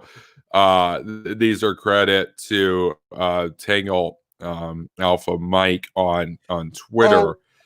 These are from yesterday, which is crazy because it looks insane there, but the ones from tonight are going to be even more insane in that sense. And so let's take a look. So, and then we'll have the video that you said that you were sending about the like this is a multiple. This looks like to be a 5-story building that's 100% in flames, like high flames. The flames look to be at least 150 feet high. So insane. So we're going to get these pictures ready for you shortly here. So thank you to everybody who's being with us right now. There's even a little video of the building falling. Oh, yeah, if you can send that. Yeah. Don't worry, yeah. Yeah, that would be worth watching for sure, no doubt. So definitely, if you can get that running, I will upload that and we'll have that ready to go for the viewers for sure. You're watching Superpower Broadcasting right now, where we are watching live stream from Unicorn Riot, and he they are out there on the ground in Minneapolis covering the riots as they unfold live right now on the ground. We have by all accounts at this point hundreds of buildings set ablaze in the area of Minneapolis and St. Paul, and this is insanity right now. And we have more pictures coming to you shortly here. I credit to various Twitter users as sent to me by Anthony Roberto here. Be sure to go and follow Anthony Roberto at Global Affairs on Twitter, and be sure to go and follow Jaeger de Pedo over at Jaeger of Pedo on Twitter. And additionally, also definitely follow my account at Kevin Castley. And if you want regular foreign policy takes in particular. I found the video. I found the video of the whole building falling down. I found it. Oh man, definitely send that to me, man. This one. Me, this is scary. This is some scary shit. I just sent it's about almost 30 seconds. This video is wild. Oh wow. Just watch it. Oh wow. Yeah, no, I'm gonna upload the pictures first, and then we will get into it. Absolutely. This is one right here. I mean, this is as was being discussed over earlier on Henry's stream over on American Madhouse. This is essentially the worst riots since 92.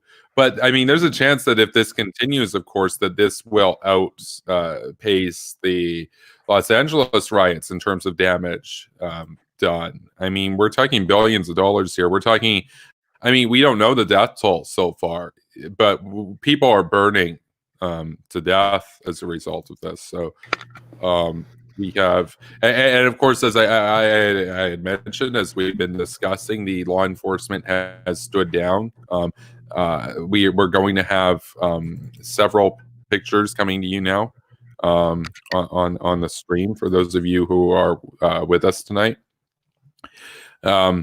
If you'd like to support this channel and the work that I do here in terms of my commentary and my daily streams, you can go to Superpower Broadcasting over on Patreon. That's patreon.com/Superpower Broadcasting, and contribute to my Patreon there. Once we hit $3,000 a month, this channel will be my full-time job. And once we hit $100 a month, I will have regular daily pre-recorded video in addition to daily streams for you. So we're 60% the way there to that first goal. So big up to everybody. Better. So you're in luck, Kevin. I found both parts of the video. I found the first part where the building first starts falling apart, and then I found the second part where the whole building is in ash. Well, wow, going to ashes. And this is a 5-story apartment complex. Yeah. Oh wow. How do you think it was an inside job? Well, it was done inside This by is the the first protesters. photo. This is the first photo. This is from a distance looking at the building that we're about to have several more photos and videos of from last night. This is, I mean, you look right there. This is from last night. This is even from tonight. And you look at the extent of the fires. I mean, you see buildings in the background burning, as well as the one in the foreground, of course, which is the focal point of what we're about to be viewing right now. It's just it's widespread destruction. And again, the police are, you know, it's not like you can call the police if you live there right now. Like, what are they going to do? They're not going to do anything. So it is Lord of the Flies in Minneapolis right now, my friends. We do have a very active chat tonight. I mean, hundreds of comments as we've been streaming. So big up to everybody for being with us, for sure. We have more photos coming through. Here is another angle of that fire. This I found particularly spectacular. Again, this is credit to Tango Alpha Mike on Twitter. That right there, that's what I'm talking about. That's like a 150-foot high flame right there. I mean, in terms of the absolute damage, that is insanity. I mean, so much for global warming. A lot of CO2 being released. Yeah. Yeah, not very environmental friendly protest. Oh man. And I want you to show that building. Environmental justice is racial justice. Yeah, apparently is that building there a that's what's been allegedly said. It was a apartment complex. I mean, it's not out of the reason to say so. I've never seen the building prior to that, but I mean, you know, it could be something else. Just burning apartments. They're just burning people's houses to the ground now. Well, I mean, like. Well, that's like at least 100. That's like at least 100 apartments right there. 120 apartments probably that went up in smoke that night. Think of, I mean, again, I mean, this really goes back to, you know, part of what, you know, as I was discussing, you know, in terms of my worldview and my core philosophy and everything. And one of the things that really pulled me on neoconservatism and everything else is that you have to lay down the law. You can't allow this kind of anarchy to be wrought against our civilization. I mean, this is just it's unacceptable. I mean, somebody has to do something. I mean, this obviously people need to be held to account, the rioters, the looters, but this reflects so poorly on the government. Honestly, it is a profound weakness that this was allowed to take place. Unbelievable disgrace. And I can tell you that if I were in charge, we'd be laying down the law by any means necessary. So that's my view. So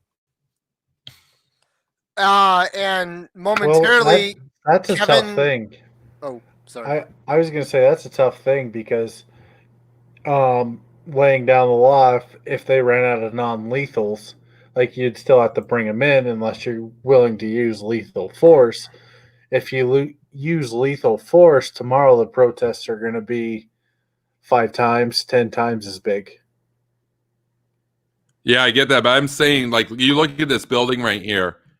If that is an apartment complex, you got elderly people that can't get out very quickly. Like, I'm telling you, after all the dust is settled and the tally is done and we see the damage, is it going to come to light that elderly people burned to death because they weren't able to escape in the chaos? Oh, absolutely. Absolutely. And so that's one of the reasons why I don't have that much of a hesitation to put the threat out there that, like, hey, look, if these continue, we're going to be using live rounds. Basically, that's kind of my attitude at that point, because it's no longer a political demonstration. It's not a political protest. This is outright vandalism. That's outright arson. Like, this is not, you don't set an apartment building ablaze to protest police brutality.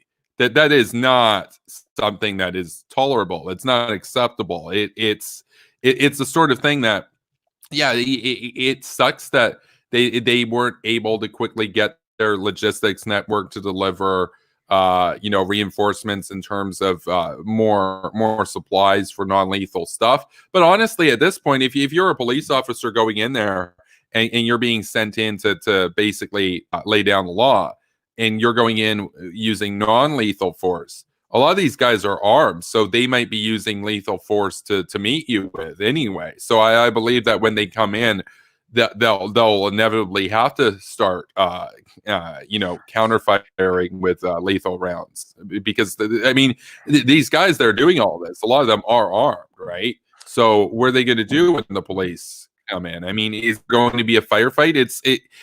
To me, it would be surprising. It would be highly surprising if there wasn't shooting at the police when they do come in. So I mean, we're past that point of non-lethal rounds being the issue. So in my view, so Kevin has a 26-second clip that he should post here shortly of the building actually collapsing, and there's like an electrical fire too. And to me, I find this a very scary video. Like this is like this is terrifying, dude, because I'm telling you, this is, they just say, this is the caption. This is by S. Telefer on Twitter. He says that, I quote, "Here is a building in Minneapolis that burns in protest of the murder of an African American man." And then he captions it with Trump virus and hashtag racism. Again, you don't burn an apartment building to the ground to protest police excessive force. I just want to make this very clear for the viewers that are out there that might be sympathetic to the rioters. I understand being sympathetic to the protesters. You don't burn down an apartment building to protest police.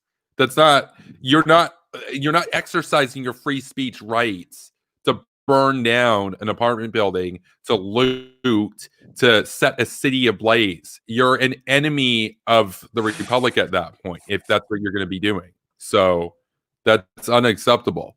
I mean, because like, what is this just supposed to be tolerated? Like, oh, something that was clearly wrong happened. No doubt wrong. I despise what happened to George Floyd. Those guys need to be prosecuted in the court of law. That doesn't mean that you get to burn down an apartment building. Doesn't mean that you get to burn down an apartment building. It doesn't mean that you get to do this. That's not a protest. This isn't your free speech rights. At that point, you are engaging in a riot, essentially. And this is the fact that this has been allowed to go on this long. Yeah, people are going to die. People have already died. More people are going to as a result of this. And so at some point, you do have to make the calculation to say, well, if we send in the National Guard, if we do use live rounds, people are going to get hurt or die as a result of this. People are being hurt, people are dying, and I'd rather that the people that are responsible for the riots be hurt and killed than innocent people that are caught up in the conflagration here. Unbelievable, unacceptable. I know we have a very active chat right now. I mean, I've got like 80 something comments in the last few minutes.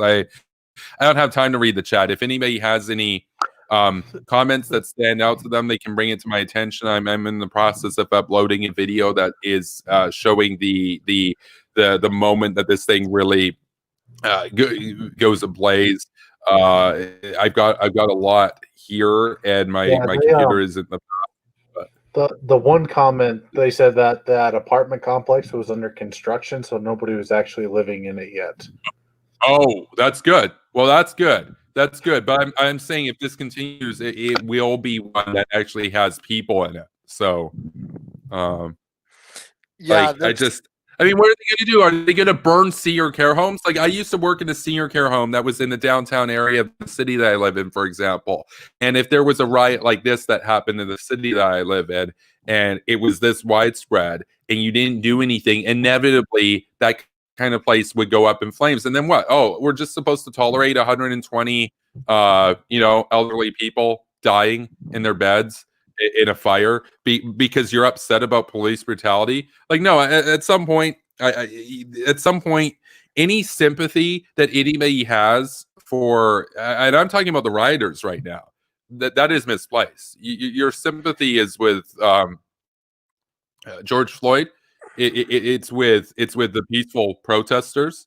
This, I mean, I was talking about how it reflected very poorly upon the police force at large, who I generally view as good, when these bad apples do what they do, and they go and just abuse their power, right? And they should be held to the highest account, the highest standard. And it sucks. It sucks because it makes all cops look bad.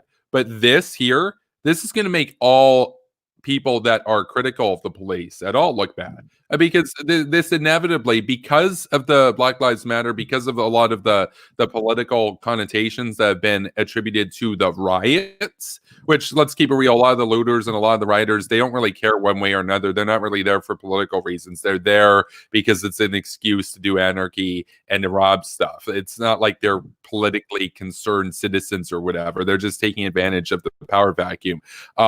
But the tinge with which Twitter has viewed this and clouded this basically conflates. It ties the protest movement to the riots. And so I got news. The rest of the country, the rest of the world that's watching, they're not going to sympathize with you when you burn down the city and kill people because you're upset about police brutality. Now the police brutality looks like the lesser evil. I mean, we're going to take a look at the video right here. It's going to be up very shortly. This is really fucking scary, honestly. Yeah, it's scary, dude, because just imagine this is repeated hundreds of times over in your city. Imagine it's your city. Like, I mean, again, as I was saying, I don't have the time currently to check the chat, but I do see I've got like 89 notifications popped up here right now. There's a lot of activity going on right now. So I will at some point address some of the more higher profile comments, I guess. But in the meantime, it's surprising though, because our viewer count actually gone down a little bit. I expect more viewers will be up soon, but we're gonna remove this photo so that we can take a look at Unicorn Riots footage. It's kind of blurry, but you see that there's still fires underway there, burning stuff in the streets. And we are in the process of uploading that destruction. I'm just going to take a look here. It was, let me just see. It might have been this video. I kind of lost track, but we'll take a look. It's engulfed in flames, ladies and gentlemen. I have never seen anything like this. The building's beginning to collapse. The building is collapsing. The building just exploded. Oh my God. Oh my God. It's so hot. It's so hot. We have to back up. I've never seen anything like this. We are the closest camera to the collapse, ladies and gentlemen. Wow. Oh, we have to back up. It's so hot. It's so hot. Yeah, and they're like a couple hundred feet away from it there. And, the heat's on their face, obviously. So, yeah, we're getting information, I guess, that was not an occupied building, which is good news. Good news. But the president, in a sense, though, the problem is it's a domino effect, right? Like they first go after the easy stuff, and then if it's not controlled, then they actually go after apartments that have people in them. That's the problem. That's correct. You know, it's like That's correct. first they're burning cardboard. Now they're burning down the hospital. You know, it's like it's just one thing after another, and that's the thing. What's when they run out of like other stuff to burn down, then they'll start burning down real things that cause real problems to people, I guess. You know? Well, and they've already burned down the police station. They burned down many commercial enterprises. They've obviously, I mean, we've seen their houses that they've set on fire. This is not, it's not acceptable.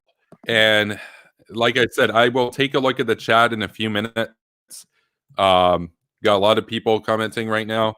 I have another 30-second clip that is credit to SRB breaking news. Quote, an apartment building under construction is fully engulfed in flames as riots continue in Minneapolis. Multiple other structures are on fire. There are reports of a power outage in the area, and that was from yesterday, actually. And so, I mean, obviously, it's gotten far worse today. And I will have the video up shortly of that Anthony had sent, showing the National Guard. And so, in the meantime, we're going to get this other angle uploaded for you all to view. Let me just take a look at this right now. I know Jaeger, you've been more kind of silent for the last little bit. What are your thoughts currently as we're watching this unfold? Well, watching that building collapse, I'm wondering what they used to start it up, the fire, because it takes a lot more energy than what gasoline can produce to melt the kind of structural steel. So I'm thinking more could be electrical fire, but if it's in construction, I don't know how much of that electrical activity would be terminated, connected in. So, like, I'm just kind of looking, seeing what could cause a fire that powerful, especially in new construction. Do you think, Jaeger, do you think people brought weapons with them or brought materials in order to start these kind of things? Because I feel like that's what some people did. I imagine if they're like some of the anarchist groups, maybe. But yeah, I mean, you could, normal household chemicals, you can create a fire, but you would need them in good enough quantities, and you would need a lot of quantities, and you're not really going to tote around 5-gallon jugs full of that, even in a backpack. It's heavy over time. So, but to burn that 5-story building down, I mean, you must have really had something with you with like malicious intent, you know? Yeah. And as big as the fire was too, like, it's crazy. Like, I'm just trying to think it through my head, like, what could potentially cause a fire like that? You know, the first thought, sulfuric acid mixed with potassium permanganate, but you're not going to really tote that around the city in case you spill sulfuric acid on yourself.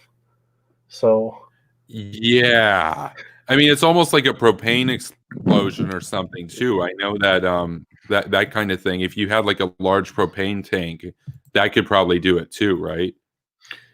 Yeah, but in a new construction building, I don't know if it'd be connected to natural gas, and then unless they were ready to start the finishing phases. So, yeah, it's a head scratcher. Then I have another. This one is the one from SRB over on Twitter. We're going to take a look at this footage. A whole ass building that's like 5 stories tall. That's like 5-story tall building right there. That's completely engulfed. Yes, now Wendy's is on fire, y'all. Wendy's is on fire. That thing completely gone. Look at that. That's a 5-story building. I don't know how big y'all can tell that is, but that's a big ass. They're not sending the fire department in because it's too dangerous, apparently. Yeah, no, of course they're not sending the fire department in. They're not sending anybody in. The whole place is devoid of any government semblance right now. So that's from yesterday. So, And now the people are deprived of double classics from Wendy's. and that's correct. That's correct. That's absolutely true. You saw it right there. Wendy's went up in smoke. So, no more burgers. I think they need some interventionism. They need some hawk pills. 100%. We need some hawks in power, not just at the national level, but at the state level. I mean, we need to be hawks in all aspect of life, right? So, definitely gotta get hawk pilled. No doubt. I mean, the hawk pill, it's a pill for sure. All levels. You think, like in this, the Wendy's went down, the apartment complex, construction jobs, like between the COVID and this, unemployment's going to be huge in this area because you can't go back to work because it's burned down now, and it's like you were struggling before with the COVID, and now you're kind of in a mess. You don't know, Well, not only that, but think of all the people that are going to just leave. Because even if your business stays, I guess like somewhat intact, I would feel that like some small businesses are just going to get up and leave because they're going to be like, well, there was a lot of violence now, so who's to say that there won't be violence in the future? So a lot of small businesses are definitely going to move out of this area. So this area is going to definitely become more impoverished because no new business wants to start here after all this. Like, who's going to want to set up shop here? But the question goes to where will they go, because Chicago's not business friendly. Milwaukee has a big, they may do Madison, but it's kind of the same thing. Well, maybe they can move to another part of the city or the state or somewhere else, but I don't see anyone new moving in here. I mean, are you kidding me? Like this place is a fucking mess. I mean, it's insane. Like if I were to start a small restaurant, like I'm not starting one here. So it's definitely gonna hinder the opportunity for more investment, and it's just gonna bring this cycle of kind of like, I guess, the impoverished kind of community here. It's gonna be more impoverished now.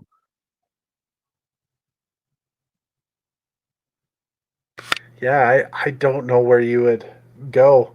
Like if you were looking at opening something up, I mean, you had already been derailed by the COVID, probably trying to open it up, but like there's not much other as far as bigger cities, maybe Fargo, North Dakota, in that Minnesota border, but generally like Minnesota, the most of the population's in that Minneapolis, St. Paul area, because the north is the Thousand Lakes, and it could really economically hurt Minnesota quite a bit. Right.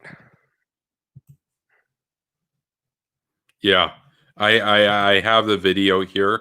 This is of the National Guard being deployed to Minneapolis currently. We are going to take a look at this video. Oh shit! Oh shit! Oh god! Oh yo! Yo!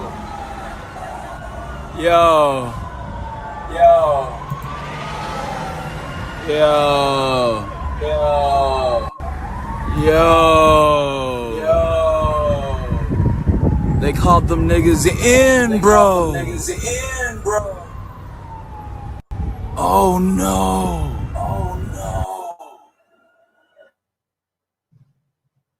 Yeah, so that there is they're sending in credit to be they send them in like hawks. That is credit to BNL News on Twitter, who captioned this with breaking news. This is as of this is earlier on in the night.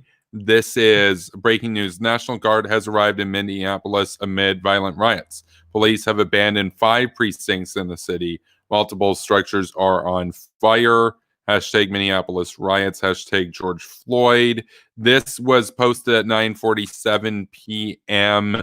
May 28th. So this was actually a while ago now. However, they've likely been on the outskirts of where all this is going because we've been watching Unicorn Riot's stream, and I just want to make sure that the stream is currently still playing. Oh yeah, no, we can still he's still active. It's kind of hard to make out, but it doesn't seem like there's any sort of activity going on there. But if you guys are interested, we can listen with the volume to see what Unicorn Riot has to say about what's going on the ground right now, to get a sense of if the National Guard is there or not. So I'm just going to turn up the volume.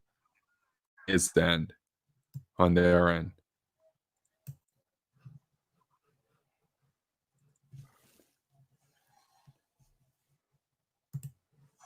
Seems like they've gone to an area where, yeah, we'll definitely be turning that down. Bad feedback on their end. It seems like they've gone to an area that is a lot less chaotic currently. And I don't know if that's a result of the National Guard being deployed or what's going on. It's obviously dark. It doesn't look like there's any power in the area. But it's hard to give a sense of if the National Guard is actually in the city itself, or if they were just being deployed on standby outside. It also looks like we've got some Russian apologists in the chat. Now that I actually take a look at the chat, well, the only sense I'm getting, fuck you to all the Putin apologists out there. Fuck you to all the China apologists out there. Fuck you to all the anti-interventionists out there. So that's all I gotta say. So, well, the only sense I'm getting from this is that we need the Hawks. It's time to get we need the Hawks. It's time to get hawkish in Minnesota. Like, it's time to get hawkish in Minnesota. It's time to get hawkish in North Korea. It's time to get hawkish in Syria. It's time to get hawkish in China. It's time to get hawkish worldwide. Hashtag Hawk Gang. Hashtag go hawk or go home. I mean, it's done. I mean, what are we supposed to do? Do some free trade with the rioters? I mean, like, it's like, I mean, it's just like what are we doing? Like, it's one of those things where it's like, okay, free trade. No, dude, we're doing neoliberalism. We're doing free trade with the rioters. It's their sovereignty, dude. Free trade, dude. Let's be neolibs and trade with them, dude. Yeah, do anything. That would probably unironically be the neoliberal, I guess, outlook to that is like, let's do some trade with them, right? But in all seriousness, I mean, the time to like reasonably, I guess, disperse, or I guess, or as you would also call it, put down the protests, that is long gone. Like, that's long gone. Like, now it's like, oh shit, now it's time to actually crack down. And I think only from here on out things are gonna get a little bit more violent. Of course, I mean, there has to be the National Guard deployed by the third night. Like, you probably would say so too, right, Jaeger? Yeah. Now's the time, but I mean, it's going to be tough going in at night. The time would have been like right before dusk to go in, but they're fighting at night. They've knocked a bunch of lights out. There could be people in the shadows. Like, going in at night, I mean, they'll probably have night vision in that, but it's still a risky proposition because night vision's only going to take you so far.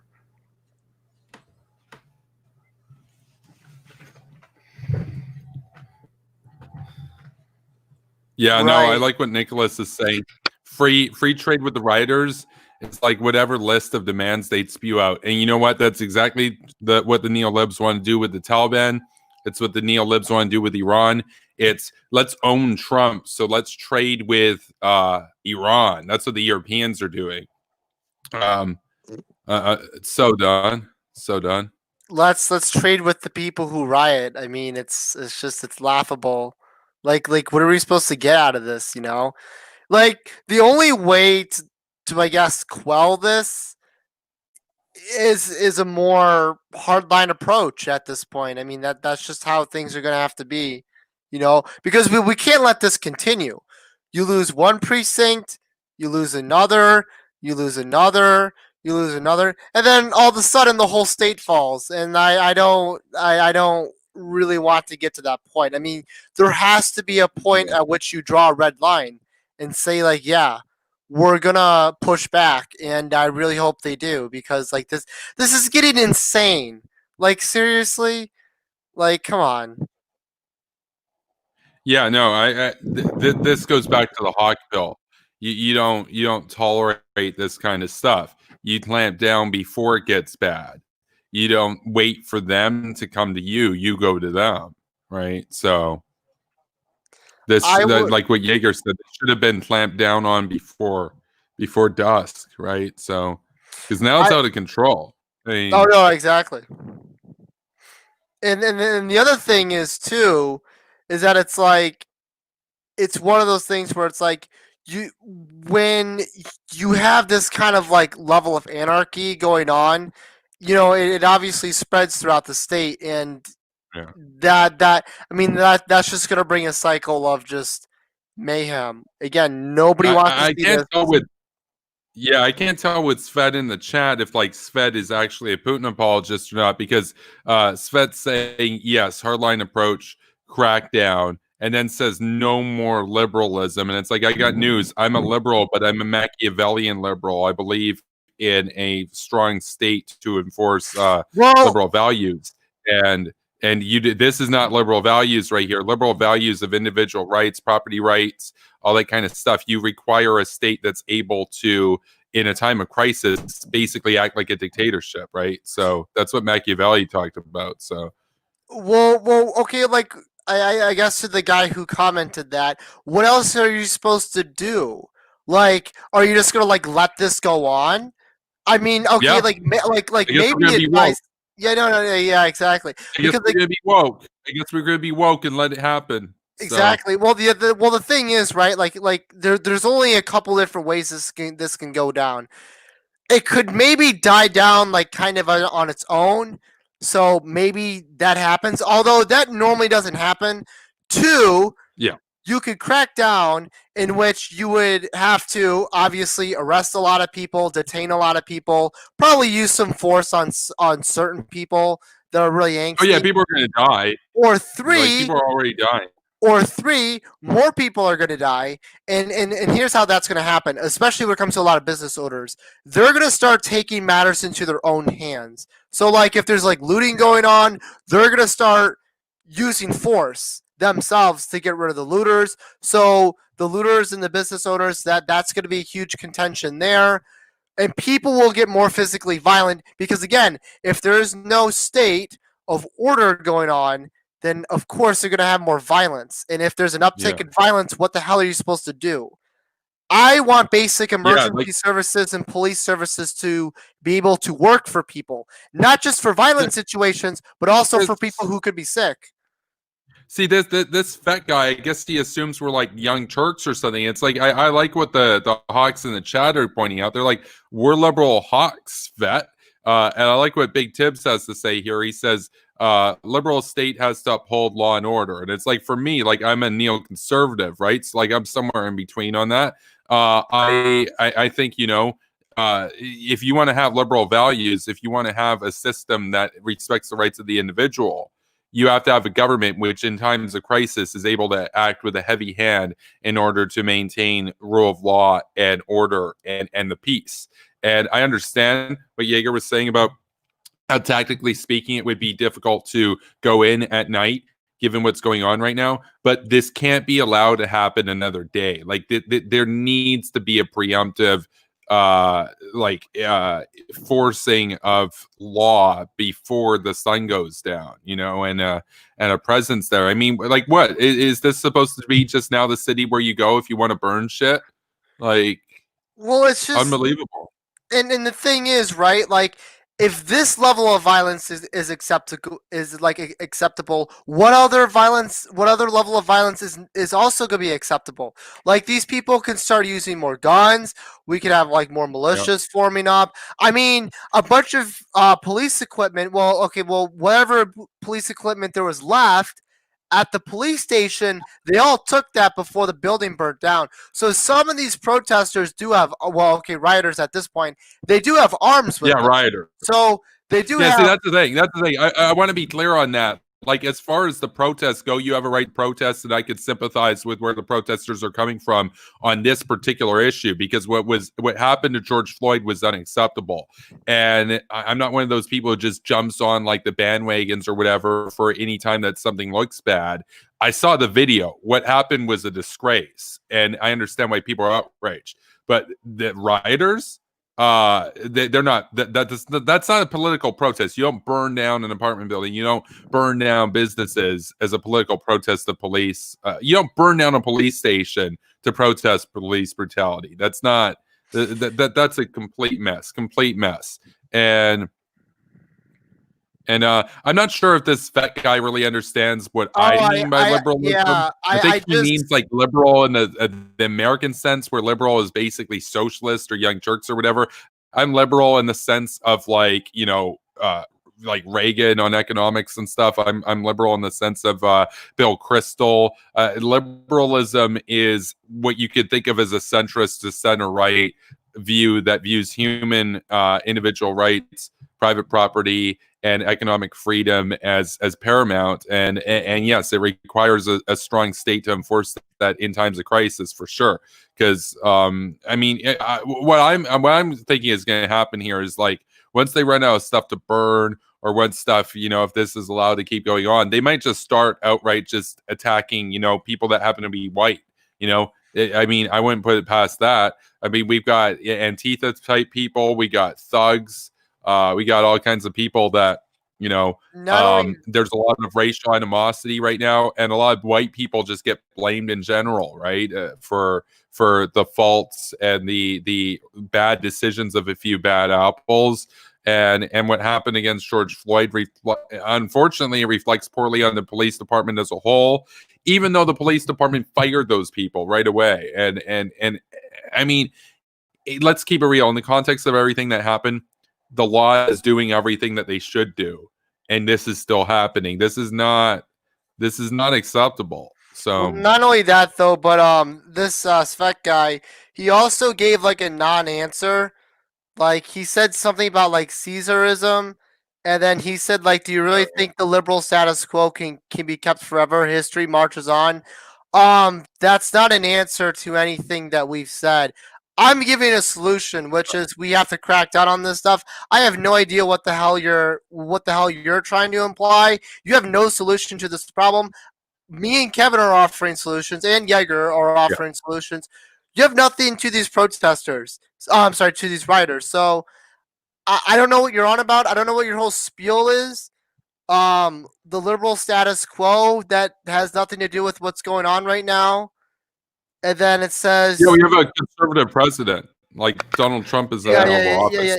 He's saying my classical liberalism. I'm not a classical liberal. I'm a neocon. Like, there's a huge difference there. I'm for funding a strong military. Classical liberals, like the Dave Rubin type, they want a weak military or no military. They're libertarians. I'm not. I'm a neocon. So that's my view on that. So I'll be back. Well, maybe he's talking about, so Minnesota is, I mean, Trump almost got it in the last election, but I think they were one of the only states that didn't vote for Reagan. And they are more, St. Paul and Minneapolis are more of kind of, compare it more to kind of Seattle as far as that type of a liberal city. So I don't know if that's what he's talking about, but yeah. Well, oh, yes. No, Minnesota was the one state. It was Minnesota and the District of Columbia that did not vote for Ronald Reagan in 1984. Ronald Reagan won 49 states in that election and lost only in D.C. and Minnesota. So Minnesota was the one holdout against Ronald Reagan. Of course, Minnesota has Ilhan Omar, the fifth column, who conducts dictator apologetics. Well, either way, it has nothing to do with the rioters in the street. It has nothing to do with any solutions. So everything he's saying is irrelevant anyways. Oh yeah, I like what Dirty Dancer has to say here. Borrowing my catchphrase there. Worshipping tyrannical regimes is cringe and fringe, and I concur 100%. And yeah, what Tibbs is saying, yes, Svet's a bootlicker for sure. Because of course, yeah, like I said, I mean, there are lessons to be drawn from Machiavelli that in times of crisis, democracy has to take a heavy hand. But the problem with the way that Svet's going is it lends itself to authoritarianism as the status quo. Not something that you do in time of crisis to protect your democracy, but just something that we all just agree to do forever. It's like, okay, then what's the point in protecting anything? Now you've become an authoritarian nightmare. That's ridiculous. You've shot yourself in the foot to save your foot. It's like, what? That makes no sense. That's pointless. It's like, go live in Russia, dude. Like, you want that? Go live in Russia. Go live in fascist Russia. Go live in Iran. Go live in North Korea. Go live in communist China. Unbelievable. Yeah, I know. Unbelievable. No, I mean it totally is unbelievable. I mean, it's like, yeah, I mean, like no, these people are everywhere. Yeah, they're a bit goofy tonight. They put on the clown makeup. Sure. They put on the clown makeup and everything. It's like they hit up the circus before joining this chat. Yeah, they took their mask off and they put the clown makeup on. So, man, it really makes it goofy. Yeah, it's it's oh wow, oh there it is. There's the there they are. Whoa. Oh yes, there it is. Okay, so here come the Hawks. So we are watching right now. I'm just going to remove the comment from Dirty Dancer. So we are watching right now. This is live coming to you via Unicorn Riot on the ground in Minneapolis, Minnesota, and the National Guard is right there in the center of things at the moment. So the National Guard is not only been put on standby, the National Guard is in the heat right now. They are in in there now. I did watch as Unicorn Riot had moved away from the center of the chaos, and so I don't know if they're in the center of what was the chaos or if they're still waiting to go directly in, but are within like a mile at least of where all those fires were. And so things are about to get very serious right now. And so we're looking at Humvees right now. We've got National Guard deployed to the metropolitan area, Minneapolis, Minnesota, amidst hundreds of fires that have been set, buildings set ablaze. The police precinct, the third precinct, has been burned to the ground. We have anarchy in the streets in Minneapolis right now, and you are watching Superpower Broadcasting. So thank you for being here tonight. We still have 14 people in the chat. So I am actually glad to actually see. You know, it's funny. Before we saw these Humvees, I did not see a single I guess piece of evidence of any law enforcement around, at least from this guy's stream. It's all just been destruction and chaos and crowded people in streets and buildings. And finally, we're actually seeing some level of law enforcement here. That's correct. That's correct. Yeah. I mean, it's better late than never, but damn, it's taking a bit of time. But I mean, I'm glad they're there. I hope they push these people back. It looks like the Humvees and obviously the National Guardsmen there. It looks like they're setting up a checkpoint, and then hopefully they'll be moving in and clearing everybody out by the morning, or hopefully by tomorrow night. Hopefully tomorrow night is the last of it. But yeah, I mean, this needs some major crackdown ASAP. It's 3:30 a.m. there, so the sun's going to be coming up in a couple of hours in Minneapolis, and so what the hope is that the rioters and everybody will just disperse, and there won't be any sort of violent back and forth with the National Guard. But you don't know, given that, I mean, these people, they've done a lot of damage. That people are going to jail over this. Like, in the wake of this, there will be people you don't mess with the Army National Reserves like that. No, I'm just saying there are a lot of people that they know that if everything goes back.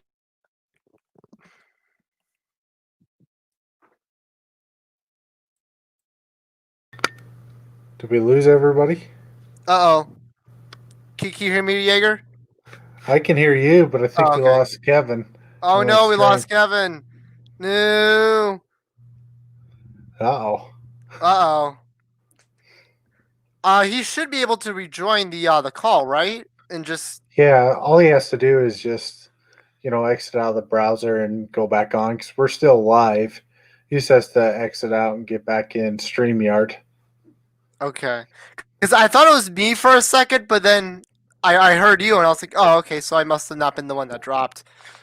Yeah, because it's happened to me in the past where I just had a stream going and then my internet crapped out and then I rejoined the stream and continued on. So hopefully it's not a DDoS, but we'll probably see here in a minute. But we'll continue live.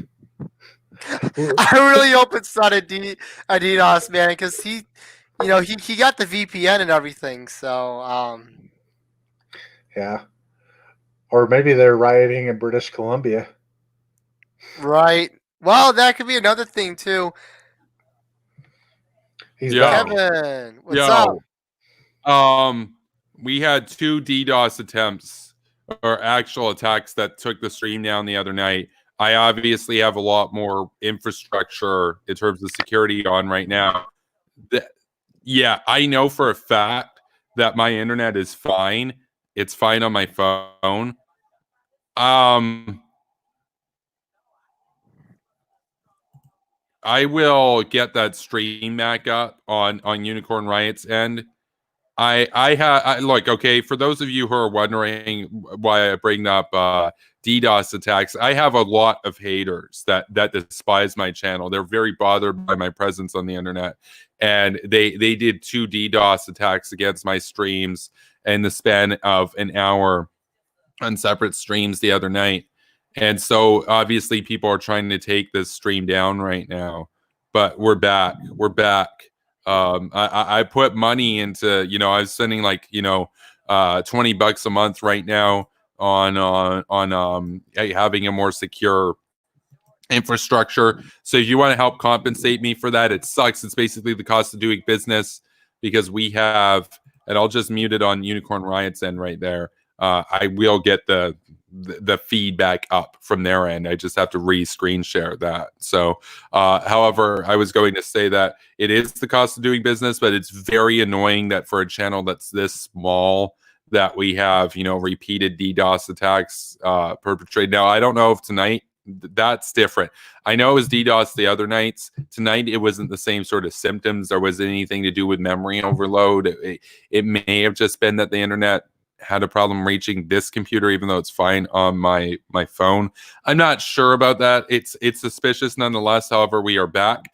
And your and live stream was still up though, because if you were DDoS, your stream would have been down.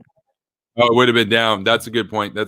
So yeah. I'm telling you, we do have haters and traders out there that are very bothered by me. No, you're fine. Yeah, because me and Jaeger would have cut out if that were the case.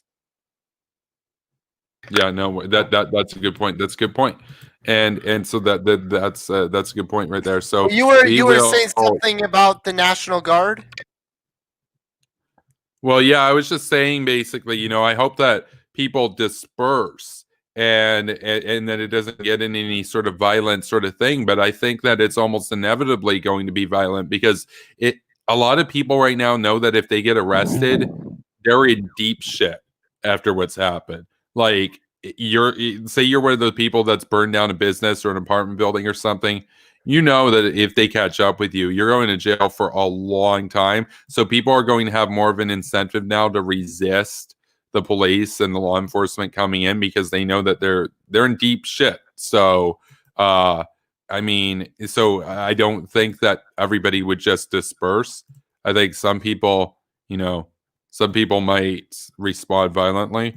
given that they know that if they get caught, it's game over, basically. So, I mean, we've got billions of dollars in damage that's done. Like, Oh yeah. what are we just are we just not gonna like do anything? Like I don't understand the deal there. Anyway, well, I'm trying to get the stream back up from Unicorn Riots, and let's see,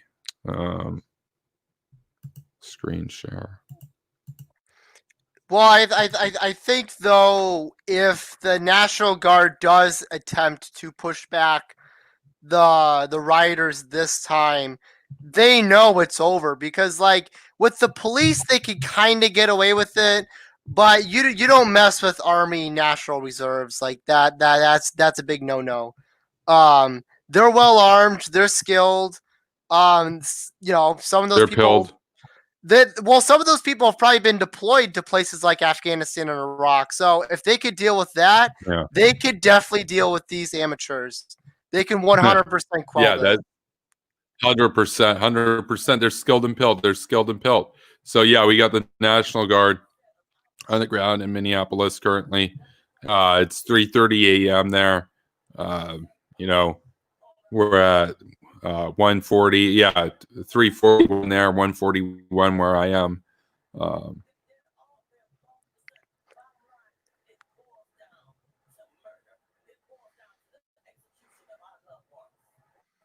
Yeah, anyway, no, the haters and the traitors are definitely bothered by me. So fuck the haters and the traitors.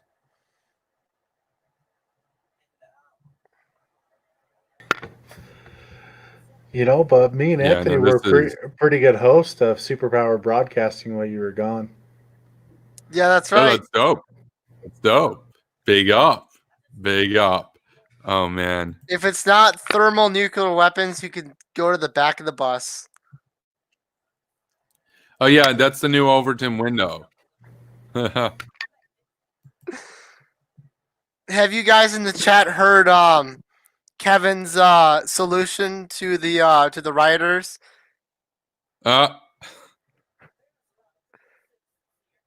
If it's not nukes, then I don't want it. Yeah, exactly. If it's not nukes, then they don't want it. Yeah, no, I'm not sure if I have any nuke-pilled memes. I'll see if I have any nuke-pilled memes ready to go. What about sarin gas? Because I know I got some on my page. Yeah. It's nukes or it's nothing. I mean, it's not a choice. That's correct. That's correct, yeah.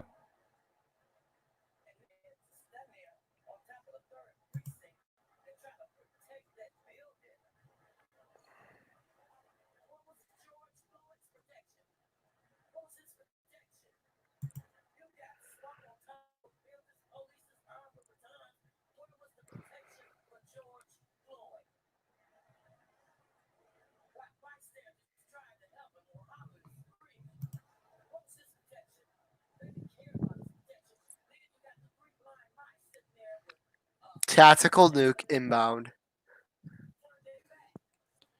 800. 800 tactical nukes. Yeah, so the chat's died down a little. Yeah, the chat's died down a little. I know that there was a lot of back and forth earlier on, but yeah, I can tell you Putin's definitely happy tonight because he likes Black Lives Matter and the alt-right, and this feeds into the propaganda of both.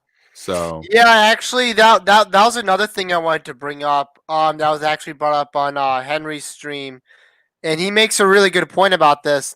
This is going to feed into the Black Lives Matter because obviously how everything's been going on, but this also feeds into the alt-right because now all they've been seeing is black and brown people essentially writing here, and it creates a really bad look because now people on the alt-right can be like, oh my god, look, there's minorities writing, so now we need to have more of a focus on these social domestic issues. So this is definitely going to sway some more people into the alt-right for sure.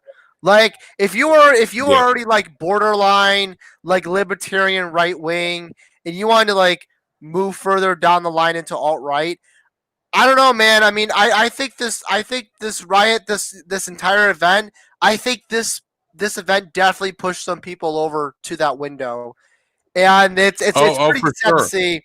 And I've already seen on Twitter some of the groypers. They've screenshotted a lot of the stuff and whatnot, and they're saying like, oh, look at what the blacks are doing, and then they're like, yeah, that's obviously right, And I wouldn't imagine, and I can't imagine, if some groypers they screenshotted some of the stuff that we found on footage, and again, it's like we understand here at the for the Hawks on Superpower Broadcasting that we don't like rioting altogether, but the alt right's gonna see this as like, oh, well, only black people riot or something like that.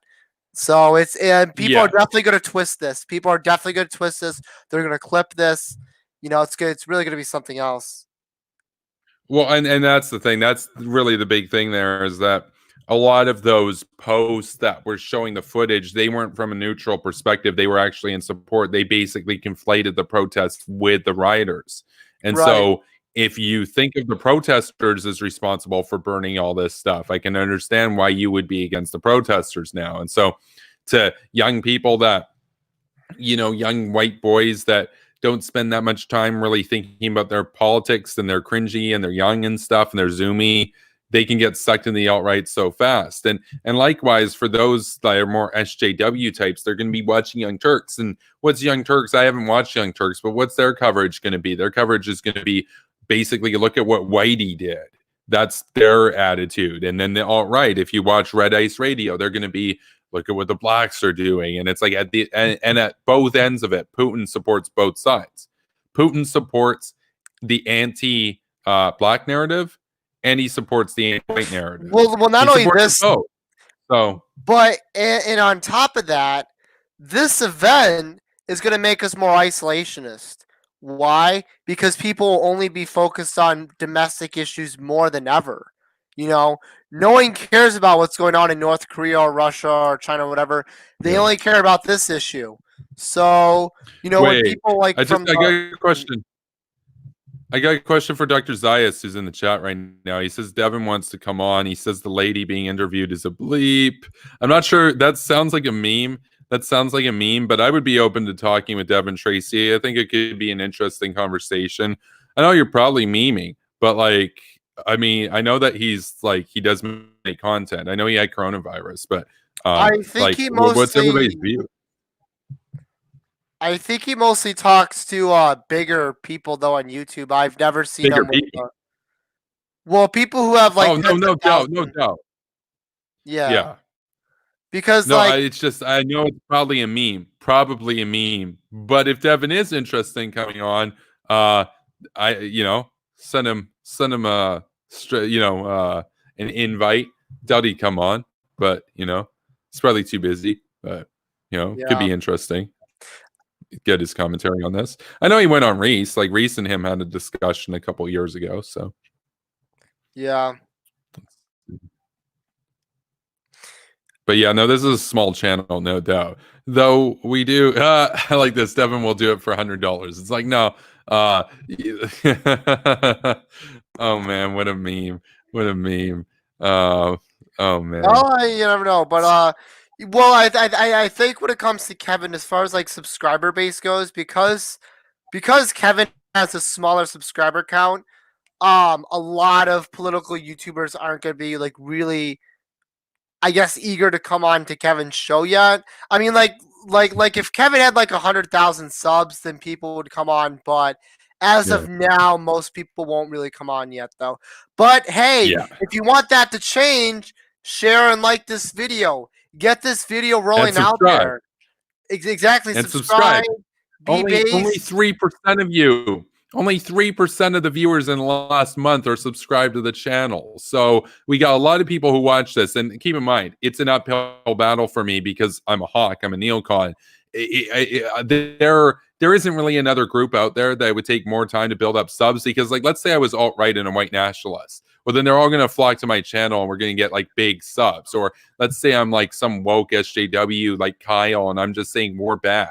I'd be at like thousands of subs by now. But because I got a nuanced take on foreign policy that triggers the anti-war people on the left and the right, in online spaces, it's hard to get that following because people feel like, well, he's out. Like, if you subscribe to me right now, you see an extra subscriber. But if I had over 1,000, you wouldn't see that extra subscriber. So people just start subscribing to pay attention and not feel like they're making me look more important or whatever. So it's an uphill battle to get to 1,000, no doubt. But definitely subscribe to the channel if you don't. Like, what are you doing? You've been here for hours. Subscribe to the channel, dudes. Like, I know about a lot of. I just gotta say, if only 3% of you are subbing, what the hell's going on with the other 97%? Like, you guys should put down the pigeon hats, put on the hawk hats, and subscribe to Kevin Castle. Let's get him up to several thousand subs. Come on, like I want him to get big. I mean, come on, guys. Like he's got some good content. He knows he's skilled and pilled, and he's nuke pilled too. Like, how many people do you know are? And I'm neocon pilled. Yeah, exactly. Yeah, no, I'm neocon pilled. I'm hog pilled. I'm nuke pilled. And it's not just that I'm pilled. There are a lot of pilled people out there. But they don't come on YouTube very often, or they might not have a channel or anything like that. And or they might be more like, one of the guys that I really like, for example, is like, I like David Frum and stuff, and I like, a lot of the older neocons and stuff, but they don't really just like make content like this. They'll usually just do interviews and stuff on the mainstream media, which is like, yeah, they reach a lot of older people that show up to vote. But somebody has to drop the hawk pill for the younger crowd. Like, somebody has to do this. Like, I mean, I know that Reese has been there, but like Reese is taking a break right now. Like, I'm single-handedly at this point keeping HawkTube alive. Well, myself and Jay of the War Kettle. Like, it's just us. Now that like Billy Bong and Reese and those guys have like taken a break from making content, it's like it's Jay and myself. We're the ones keeping HawkTube alive. So definitely go and subscribe. I mean, there's a reason. Like, if I were like Mr. Fresh Asian or Muselk or like one of the big gamers and just playing Fortnite and everything, you'd have about 30% of the viewers subscribe to your channel. For me, because I'm a hawk on here, I have about 3% of the viewers subscribe to my channel, because a lot of people look at this and they're like, they can't get enough of what I have to say, but they hate me, or they're bothered by me. Or they're like, ooh, I'm not going to give him that subscription. It's like, come on, dude. You're here every night. Like, it's like, I can see the viewing metrics. Like, I know we get a lot of people who independently, we get a lot of independent viewers. It's something like 9,000 independent viewers a month. And we got 300 subs. So it's like, I mean, it's going to take a long time. Like, I'll say this with the knowledge that I have with the memes and stuff that I have, if I put this to work to do the Kyle shtick, the grifty grift, Ward Bad, I'd be at like 10,000. Well, not 10,000, but I'd probably be at like 5,000 subs right now. So it's like, it's not about the subs, it's about the message, but it's also about the subs with the message. So if you can subscribe to the channel, that'd be based and that'd be pilled. And you want to be pilled and skilled. You want to be pilled and skilled like a pharmacist. You don't want to be meek and weak like a pigeon. So be like Harley the Hawk. Because don't be like Pete the Pigeon. Kevin's here. He's like the pediatrician. He comes in and there's a Zoomer. He sits down with the Zoomer and he's like, hey, man, I know you're sick, but I have the pills and I have the skills to get you back up on your feet. And he dishes them out like, well, not like candy, but like, he dishes them out like crazy. And he's like, boom, boom, boom. And he's destroying those pigeon talking points, just debunking and slamming them down. And every pigeon that comes in, they walk out as a hawk, because they know, because the pigeons, they can't stand like that. And all what the pigeons have to do, all what they can do, is protest and launch cyber attacks against Kevin Castle. Because again, that's how it devolves to.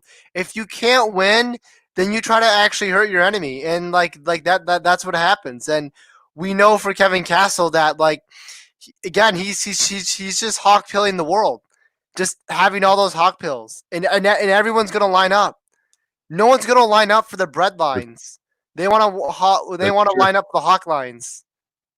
Yeah, for the hawk lines. That's true. 100%. I do like what somebody mentioned in the chat though, was that, you know, I've got a small but dedicated fan base. And that's true. I mean, the supporters of this channel, the patrons of this channel, they are very pilled and very committed, and they are undeterred. I mean, they look like this guy right now. I mean, you look at this guy right here, you look at his eyes, you're like, yeah, he watches John Bolton speeches. Like, yeah, he's a hawk, he doesn't speak English, but like he knows. Like he knows, right? I mean, that's what our fan base is like. I mean, because they're every day we get the hawk gang up in the chat. Like we get the checking no matter what time I go live. If it's like 9 p.m. Pacific, if it's 12 a.m. Pacific, depending on my work schedule, they always show up. And so it doesn't really bother me too much that about, you know, over 90% of the people that watch this aren't going to subscribe, because, you know, we expand our reach and everything. But it's like, I mean, at some point it does get to be kind of a meme that like you watch, you lurk, you watch my streams every day, but you're not subscribed because you're like, oh, I hate that Kevin dude. It's like, okay, but like at some point you should probably grow up and just like watch your daddy Nick Fuentes or watch whoever the hell it happens to be. Like, what are you even doing here, getting triggered by me every day? And you're like, oh, you know, because then you're like, you have to actually type in my channel name each day, go and see like, oh, is he streaming? Because you're not subscribed, so you're not going to get notifications on that. And I get it, you don't want to give me the subscription because you think that would increase my ego. And it's like, well, I got news, dudes, my ego's already big as it is, right? Like I'm like Reese, we haven't checked our ego, right? So it doesn't make a difference. But the thing is, when it comes down to that, right, they're going to do all this effort to come and watch my streams, to like, oh, is he streaming? Oh, he's streaming. I'll come and watch it. And it's like, just subscribe. Like at some point, like you can be a hater and subscribe. Some of the haters are subscribed to this channel. I know that for a fact, but a lot of them are like cute about it. They're like, oh, I'm going to watch his stuff every day, but I'm not going to give him that subscription. I don't want to help out that evil, no good Neil calling ghoul. And it's like, it's a meme. You guys are a meme. Because you're like, you go to the effort of like searching. It's like those people on Twitter that will constantly reply to you, but they're not following you. It's like, I mean, it gets stocky, it's cringy, it's meek, it's weak, it's pathetic, it's sad. So that's all I gotta say. I mean, you just want to be based and skilled, and why not be pilled? You know, and yeah, like I guess that's all I really have to say on that front. But if that's so weird though, like 97% of people who watched Kevin in the past month have not subscribed. Only 3% have. That's a really low ratio. Yeah, but hey, I'm gonna head out. I'm gonna go to bed. So enjoy watching the riots. All right, see you later, man. Yo, have a good day, Jaeger. Thanks for coming on. Peace. Oh man. So yeah, Jaeger's rolling out. So we're still seeing here live from Unicorn Riot on the ground in Minneapolis. National Guard has been deployed. You'll see there's an absence of fires now, but I think that the location that they're filming from right now was probably not as affected by the fires as where they were earlier. They've been walking around the city. Let's see. Dr. Zaya says the like to dislike ratio is always pretty good, though. Why aren't the haters disliking? That's a good question. I know that if you watch like my Nick Fuentes videos, for example, it'll have like 20 likes and like 70 dislikes on some of them. So they don't necessarily, not all of them are going to watch the whole thing. We do get dislikes. I mean, the dislikes tend to add up. You got to keep in mind, though, that most of those who are viewing the channel and the videos aren't viewing it live on the stream. They're viewing it later on. And so sometimes they'll leave dislikes there. Keep in mind, 9,000 people still isn't that big of a number yet. But, you know, a lot of those people are kind of neutral to it. So I'd say probably at least 50% of those people, they're not politically swung enough to this side yet to to subscribe, but they're not really much of a hater to dislike it.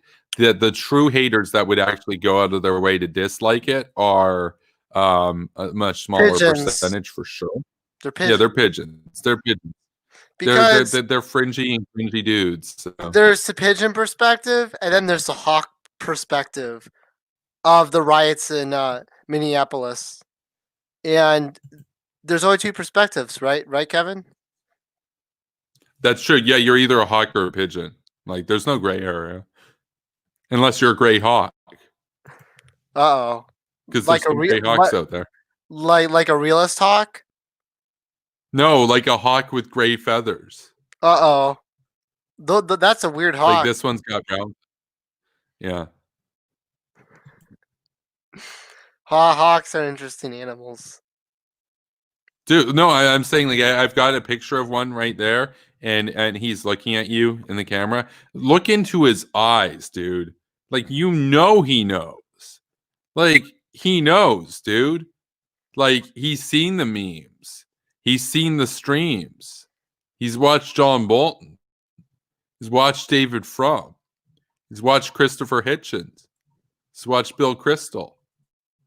He's watched George Bush. He's watched Tony Blair. Like he knows. He knows. Like that's the other thing is like he doesn't even need to watch them like on YouTube or whatever. He just from the moment he was born and entered this mortal coil, he was hawk pilled. Like look into his eyes, dude. Like you know what's funny? I've always found the bald eagles to be really aggressive, and those are some big birds. Like they're big birds. And not only that though, but like if you try to go near their nest, holy shit, they get really aggressive. I mean, they'll like bite you. Like those things are pretty bad. Hawks too. Hawks are also, interesting animals too, because even like just regular hawks, like those are some pretty aggressive, and I guess you could also say interventionist kind of animals, because it's like for sure, because they are predators. They will kill other animals pretty like ruthlessly, and it's kind of funny because it's like. They are, it's kind of funny because it's like some people see them as like kind of cute, but they're also killers too. So it's just. Well, it's like cats. Yeah. Dude, like everything about a cat, even a house cat, you look at them and they look cute, but you're like every part of their body was designed to fuck up mice and rats and stuff. Like that's what they were designed for. It's like these hawks. They're born killers, dude. Like that's the thing. That's the thing with these birds. Like I will say about the eagles. Eagles differ from a lot of the other birds, even a lot of the pilled birds, in that unlike other birds, even predator type birds, they will not. Oh, we lost Unicorn Riot stream there, or they concluded their broadcast again. But I will say this: the eagles are noteworthy.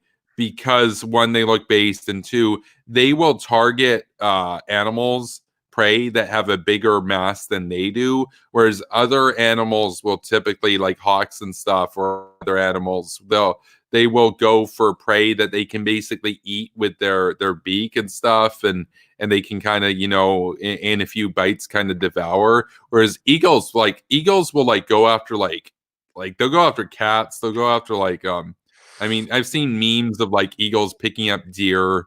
Those are fake, but like you get the point. They'll go after stuff that's way heavier than they are and eat them. And it's like eagles. I mean, the thing that's crazy about eagles and hawks too, to a lesser extent, but they have a human-sized eye.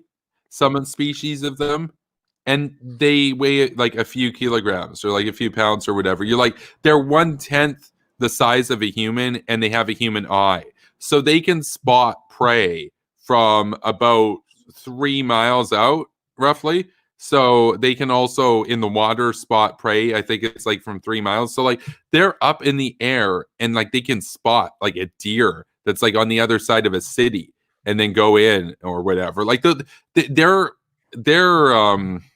acuity in terms of vision It's like 3 times better than humans. Like even with perfect eyesight in humans. I mean, these birds, man, they're based. So be a hawk, be an eagle. Don't be a pigeon. So hawks eat pigeons. So It's also illegal to kill a bald eagle too.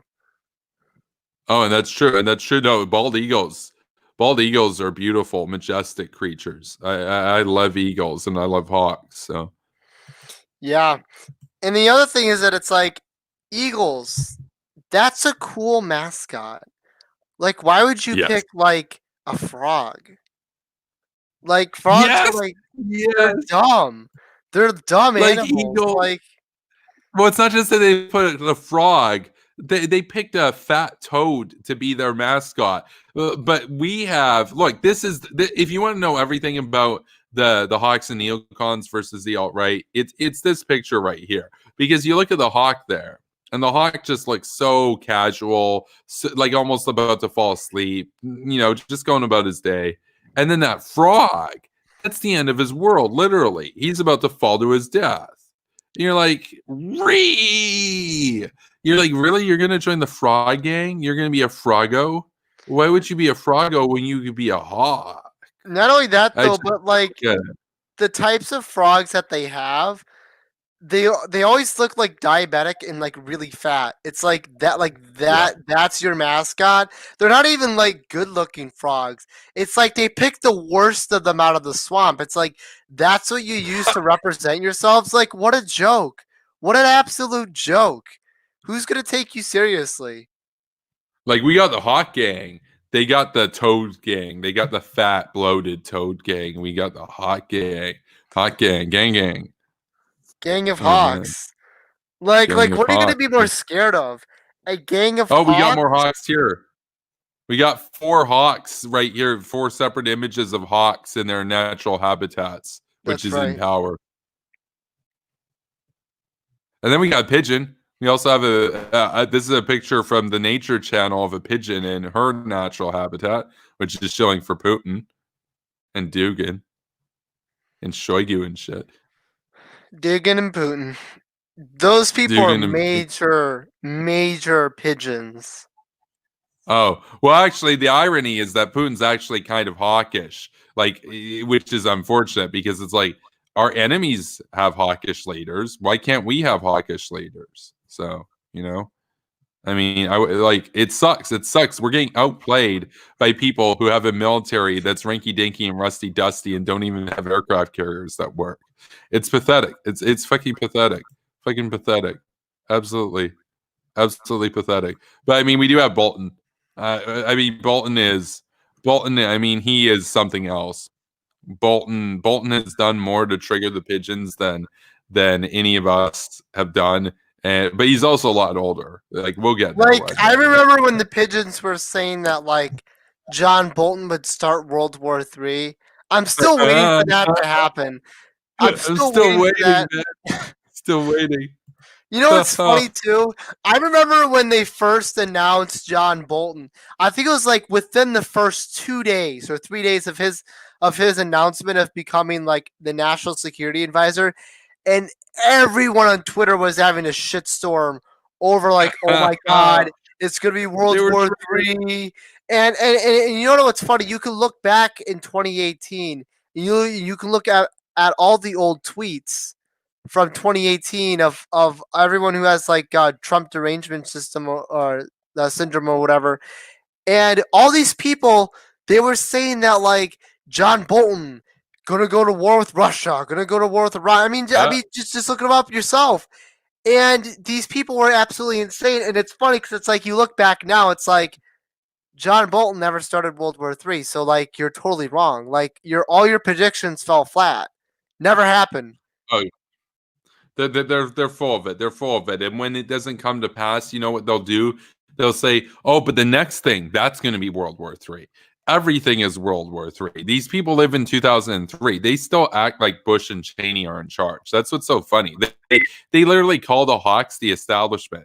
I'm like, what? Donald Trump is the establishment. He's anti-war. He listens to Tucker Carlson.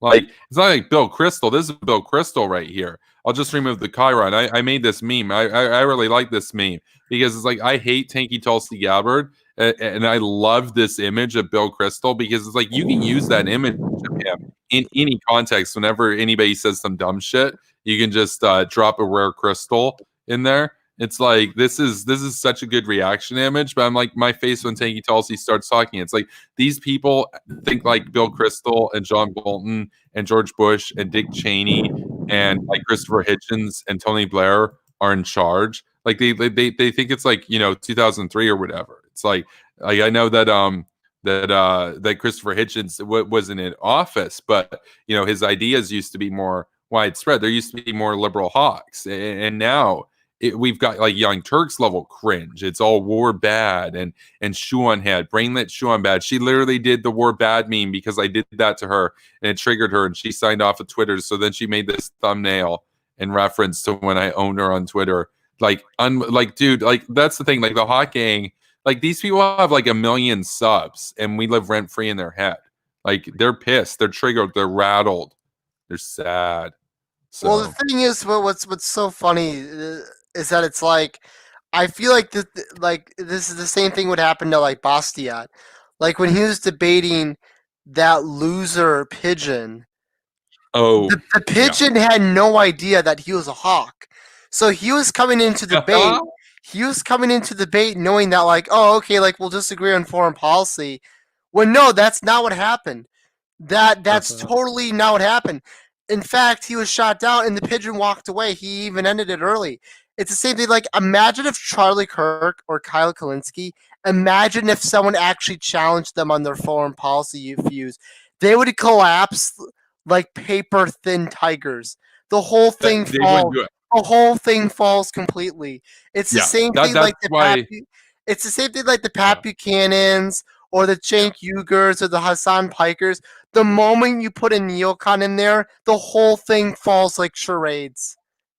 Well, yeah, because all that they have is this straw man. Like, oh, neocon. But it's like if they ever actually meet a neocon, like their arguments crumble. That's why they'll never debate somebody who's pilled on foreign policy. That's why Kremlin Kyle Kalinske, he will do debates. But notice that everybody that he debates are like either conservatives on social issues or like libertarians on economics, and they'll disagree over that. They always will agree war bad. They'll always agree defund the military. They'll always agree end the wars or whatever. It's like Kyle, I've never seen a debate with Kyle where they talk about foreign policy. Maybe it exists. I haven't seen it, but like Safed in the chat is saying Bill Kristol's an idiot compared to his dad. Though it's like I like Irving Kristol. I really like Bill Kristol. I would disagree with that assessment, but it's like Irving Kristol is a really, really, really smart dude. So even an idiot compared to Bill Kristol could still be basically a genius. So, or Irving Kristol. So yeah, I mean, it's time to get based,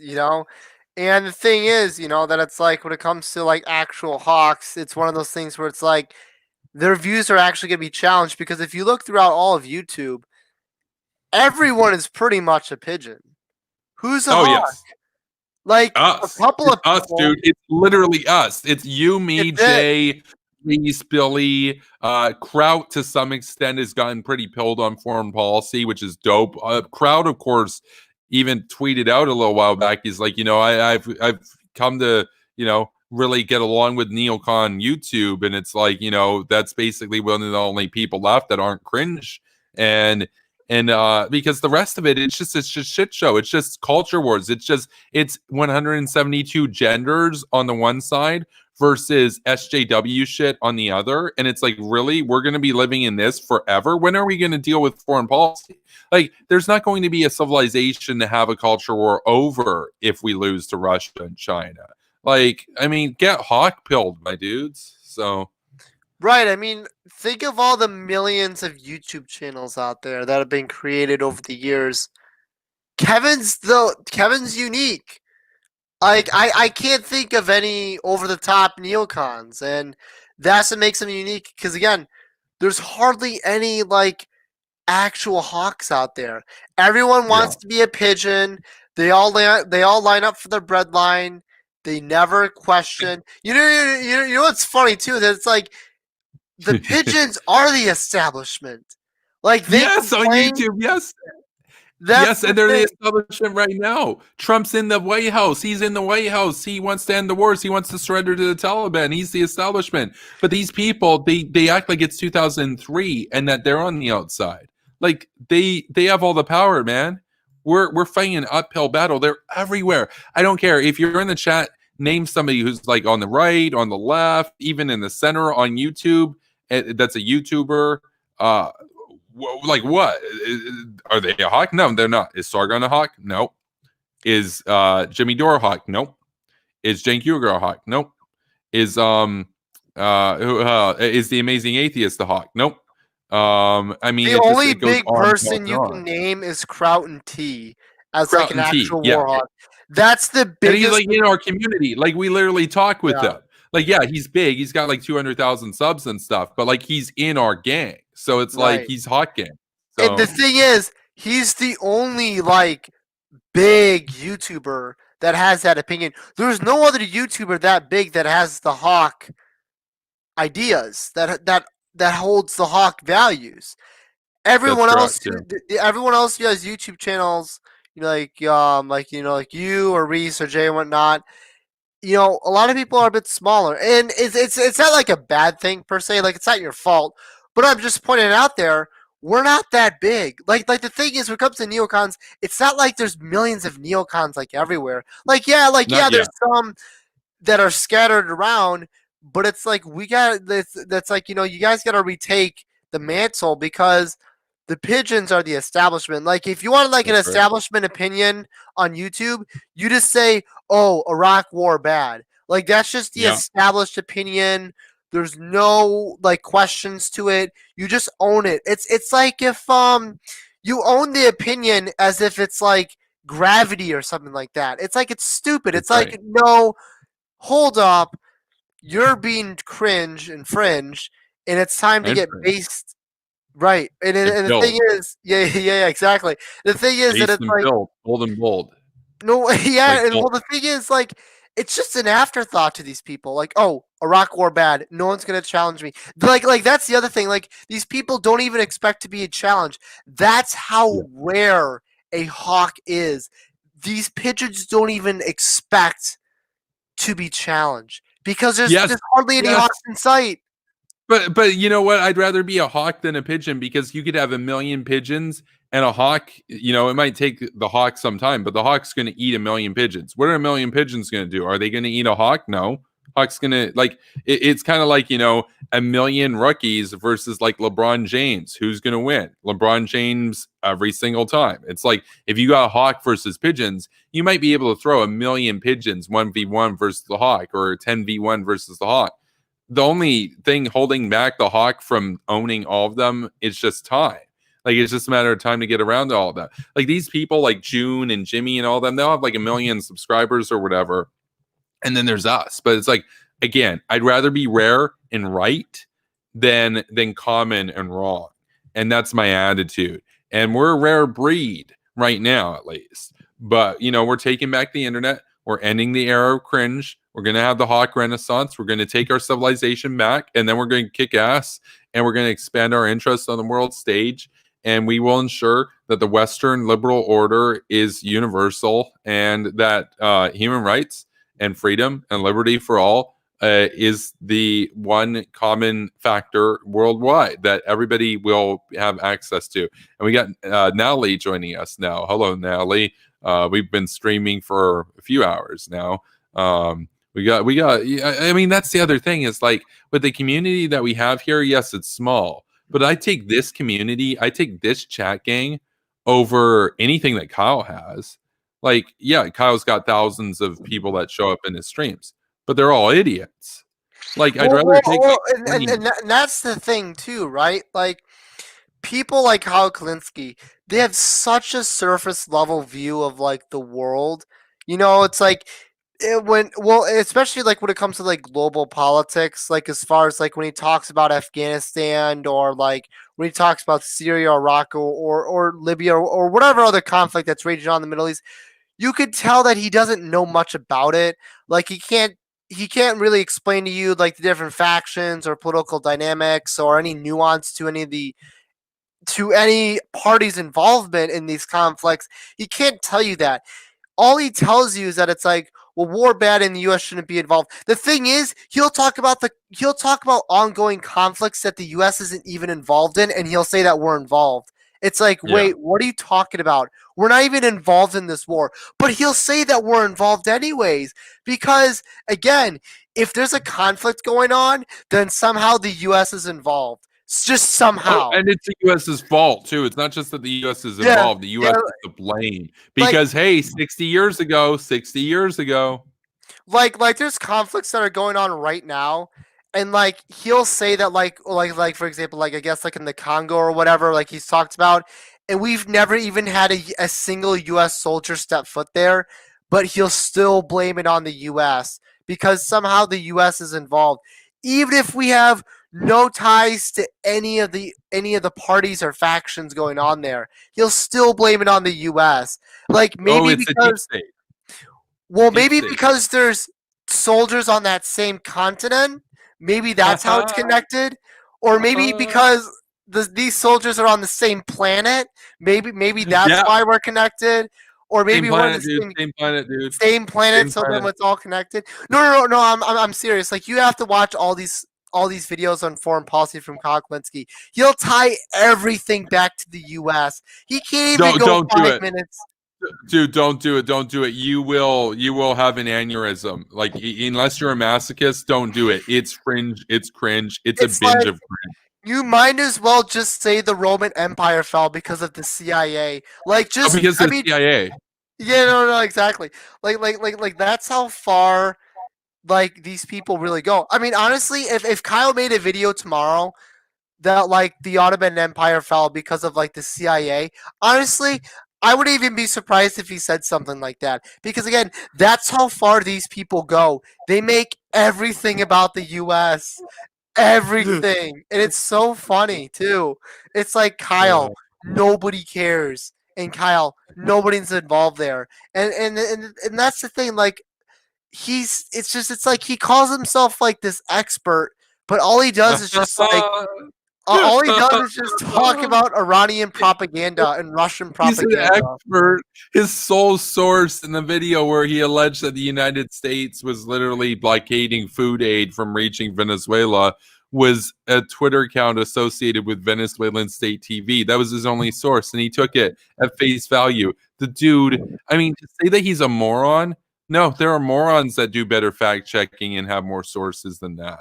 No, he's less than a moron. He's honestly one of the dumbest people that you could turn to anywhere for commentary on politics, and yet almost 1 million subs. It's like even David Pakman. David Pakman is less dirtbaggy, but he's dead wrong on foreign policy, and he parrots the same memes. Like all these people, I'm telling you, and same with the mainstream media. Who in the mainstream media is hawkish? Nobody. Like they might have hawkish guests from time to time, like Bolton and Frum and stuff, but it's like they're not.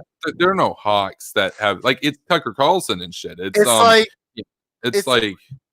so funny because it's like I remember back in 2014, 2015, like when Russia was really big into Ukraine and whatnot, and Kyle Klinsky, like he would post videos how like Russia invaded Crimea because of the USA and CIA bad.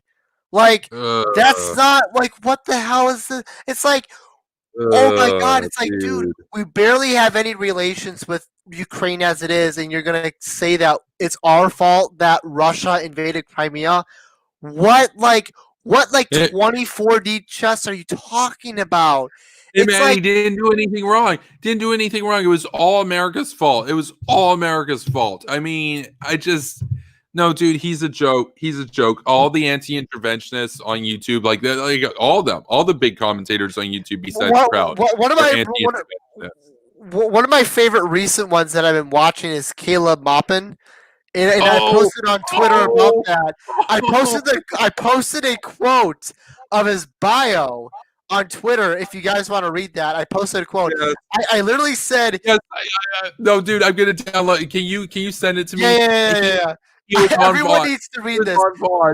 I watched about half of this debate with Bosch. It was so yikesy because if you all know, I'm even doing a video series about Bosch soon. I don't I don't like Vosh. Vosh is a joke, but Maupin is a literal apologist for Joseph Stalin. At least Vosh himself isn't, though I would argue if he got his way, it would be like Stalinism because Vosh would get killed and the most brutal comrade would prevail. But at least Vosh doesn't outright defend Stalin. But Maupin is like, hey, man, they're just trying to build socialism, bro. Just trying to build socialism, bro. And they succeeded in a lot of areas. And what are you gonna do? Put into the mainstream media? No, dude. These people, man. This Maupin guy.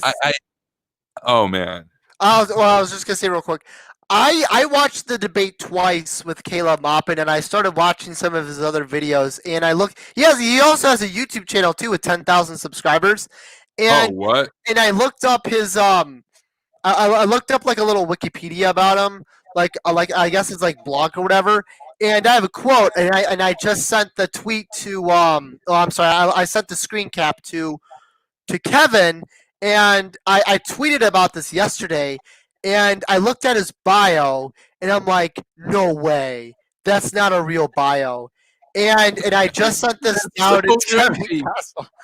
And this bio is such a joke. I had to tweet about this. It was so bad. We're going to bring up the file. We're going to bring up the file. This is fringe. This is cringe. This is meek. This is weak. This is bunk. This is junk. This is sad. This is bad. This is the virgin bio right here. We're actually going to bring this up. I mean, we got the Chad Hawks, and then we got the virgin Maupin. This is cringe, man. This is next level. Like, not even Hassan Piker can make this bad of a bio. Well, no. To Svet in the chat, who's saying that Vosh is a cringe ANCOM, I agree. Like, ANCOMs and tankies are both fringe and cringe. So, we got a guy calling me Commie Kevin right now. Oh, I guess I'm a communist. Like, maybe it's a troll, but no, like the frogs, the grapers, they really do believe I'm a communist, right? Like they'll cite the fact that I'm a neocon and argue that I'm a communist based on that. So, it's really goofy. It's really goofy. This mopping guy thing, and like, so we're gonna bring it up. This is the quote right here from the bio. We're gonna read it. Unlike many leftists and radicals, Maupin does not reject patriotism or religion. Maupin considers his politics to be a continuation of radicalism and revolutionary spirit that is found in the heritage of the United States. While Maupin holds a materialist understanding of world history, he embraces the teachings of Jesus as the guide for building a just and moral society, and often quotes Venezuelan President Hugo Chavez, who said, quote, Jesus Christ was the greatest communist in all of history, end quote.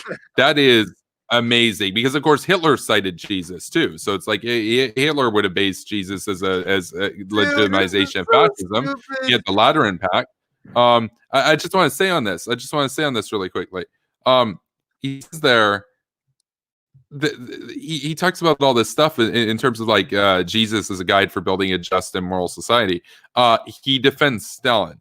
Stalin and the Soviet Union literally gulagged and murdered people simply for being Christian. I mean, you can read Solzhenitsyn on that if you want. It's like the amount of persecution by communist and socialist countries of anybody that didn't just worship the dear leaders. Because keep in mind, these states, they're not even atheists. They're state religions. They worship the dear leader as God. I mean, North Korea is the most prominent example of that. But it's like amazing, man, amazing. This guy that's a real dude right there. Like, he's serious. He right now has about 30 times the subscribers that I do.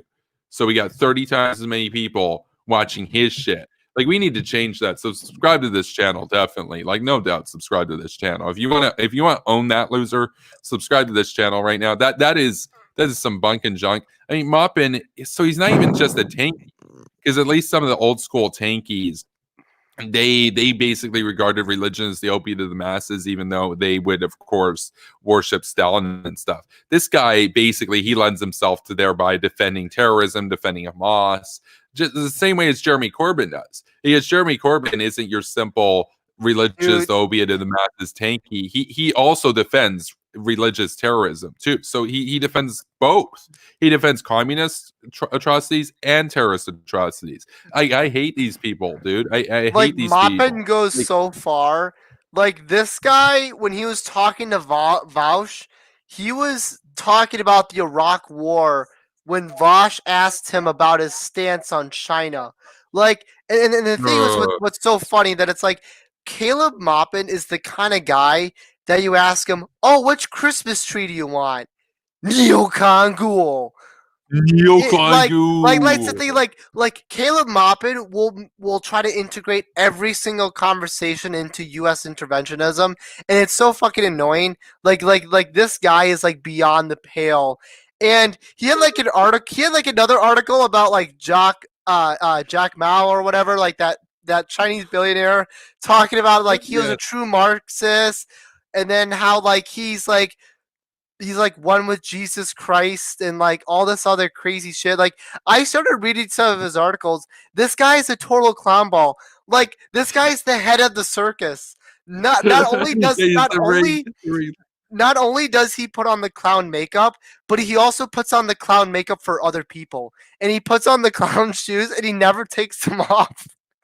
well, that's why I came up. That's why I came up with. People have asked me before. They're like, "Wait, dude, like, what's a clown ball? That you call people a clown? You don't call them a clown ball?" And I said, "Well, no. The reason why I'll call certain people clowns and I'll call other people clown balls is that if you're a clown, you're a joke, but at least you're getting paid to be a clown. Like you're basically a paid entertainer for kids. But if you're a clown ball, you're a prop that a clown uses. So like you're lesser than a clown." Like a clown ball is just a prop. It's like honk honk honk honk. You guys know the clown ball memes. Like if you're a clown ball, that's sadder than being a clown because now you're not being paid. You're being used by a clown who's being paid to be a clown. So you're a derivative clown. You're like the second derivative of a clown. It's a joke, and this guy is, of course, this guy's a clown ball. But I do want to say on the issue of Maupin and on the issue of these guys. The tankies, all these kinds of cringe lords and the fringe lords and everything and all this kind of stuff. This guy calls communist China a proletarian paradise, basically, that they're building socialism in China. He's an ardent defender of Xi Jinping and Chinese economics. Chinese culture. That's how he puts it, Chinese culture. Well, and he calls it the proletarian socialist economy there, where they're building socialism by using market forces against the West. Essentially, they're like, in other words, they're owning us by basically, using capitalism to their advantage to build socialism. Which it's like that is basically the party line in going back to like Deng Xiaoping and stuff. In terms of the reforms, what really kind of inspired that was this idea that, well, if we want to build socialism, we have to do, some market stuff first or whatever. This Maupin guy, he's a defender of Stalin. He's an apologist for the Holodomor. And the thing is, he makes Vaush look somewhat reasonable, which is gross because here's the problem. People are going to watch that debate and think, oh, that guy's crazy. Vaush kicked his ass. And it's like, no, Vaush is crazy too. We should have had a hawk. Like this guy, Maupin, he's the kind of guy that if he ever in his life gets a date or something, date's going to ask him like, well, where do you want to go for dinner? Like, do you want to go to a restaurant? What do you want to do? And he's going to say, what, are you with the neocons? Did you support the Iraq war? It's like, dude, like not everything's about Iraq. I mean, people say that I bring up foreign policy all the time. Like that's a meme. Like if we're talking about anything, I'll bring up foreign policy. This dude does that, but in a cringe way where it's all specifically about Bush lied and people died. He's a joke. He's a joke. Fuck David, whatever. What's his name? Maupin. I don't know his first name. Is it David or what's his name? But he's a joke. Well, I mean, I just call it Caleb Maupin because that Caleb. Yeah, Caleb. Well, that's what they call him on RT. I don't know if he has like I guess a more official Oh, name than that. But of course he's that's on what. RT or whatever. Yeah, Oh, well, no, he's on RT Press TV News. He's on Chinese state television. This dude yikes! has got it on what? North Korea? No. I'm sorry. Okay, Venezuelan, Iranian, Chinese, and Skeleton. Russian propaganda. Like this dude has been to all the propaganda states and literally said and toed the dictator line. And it's so funny because Oh, it's how like sad! this guy will What a do cock, dude! and What a say cock! this guy will do and What a say cock! anything that's anti-American. And what's Oh funny man. too is that it's like he has a whole bookshelf behind him that makes him look smart when he talks.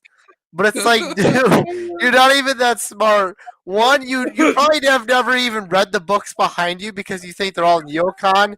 But two, Neocon.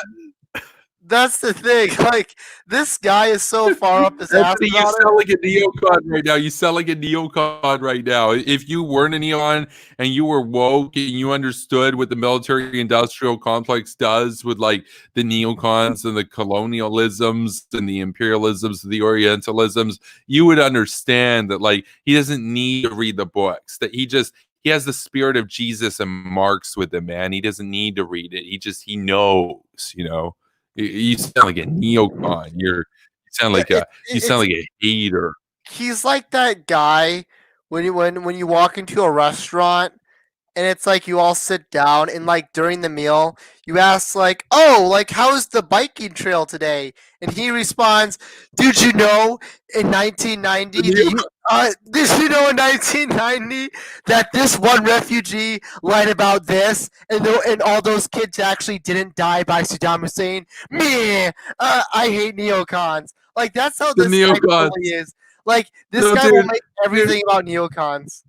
this guy, you go into a sushi place with him. Let's say, I don't know, they're with friends or whatever, and they're eating sushi, which is funny because he supports regimes where people starve to death. But of course, all these people, they get the money and they eat stuff. It's like Hassan Piker with the swag and stuff. Materialist communists, anyway. They go in and they're eating stuff, and he's like, oh, well, you know, my tempura, it's kind of cold. I don't think they cooked it right. And you're like, oh, well, you know, you can mention something to the server, and it's like the server comes over, and it's just like, are you with the fucking neocons? And they're like, what? They're like, like the shit's cold, bro. And it's like I don't understand this. I'm sure like the server, you know, imagine like even if they don't speak English as a second language, even if the English is their first language, they're like, what's a neocon? And he's like, well, you by the looks of it, why is my sushi cold? It's like, oh well, sorry, we can reheat it, and it's like, Well, because see, the way I see it, right, is I feel like Caleb Maupin is at like the bottom of the barrel, because at least like Kyle Kalinske could talk about other things. Like at least with Kyle Kalinske, like he could talk about Bernie Sanders, he could talk about Medicare for all, he could talk about minimum wage, like the environment. Like he at least he has like other things he could talk about. Caleb Maupin like knows nothing else. I swear to God, this guy says the exact same stuff like all the time. It's like you want to listen to music in the car, neocon. You want to go on a neocon. dance, neocon. You want to go to the movies, No, dude, neocon. Anthony, yo, What? Taylor Swift, well-known neocon. Yep, well known Neo- neocon.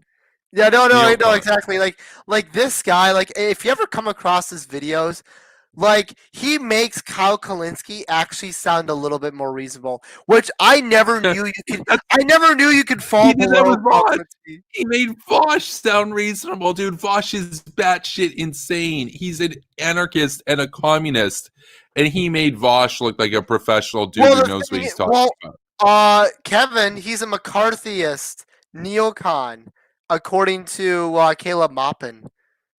That's right. He bought into the neocon agenda to disparage Stalin and all the regimes that build. No. Regimes, Vosh the people. He asked too many questions. Too many questions were asked.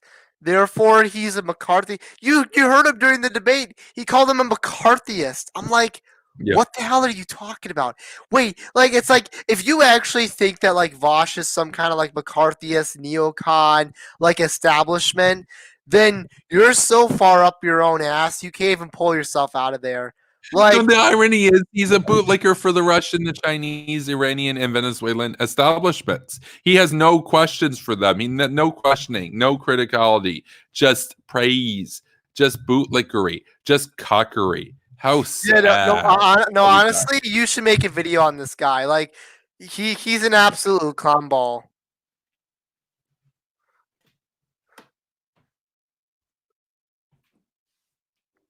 So, what's up, guys, in the chat?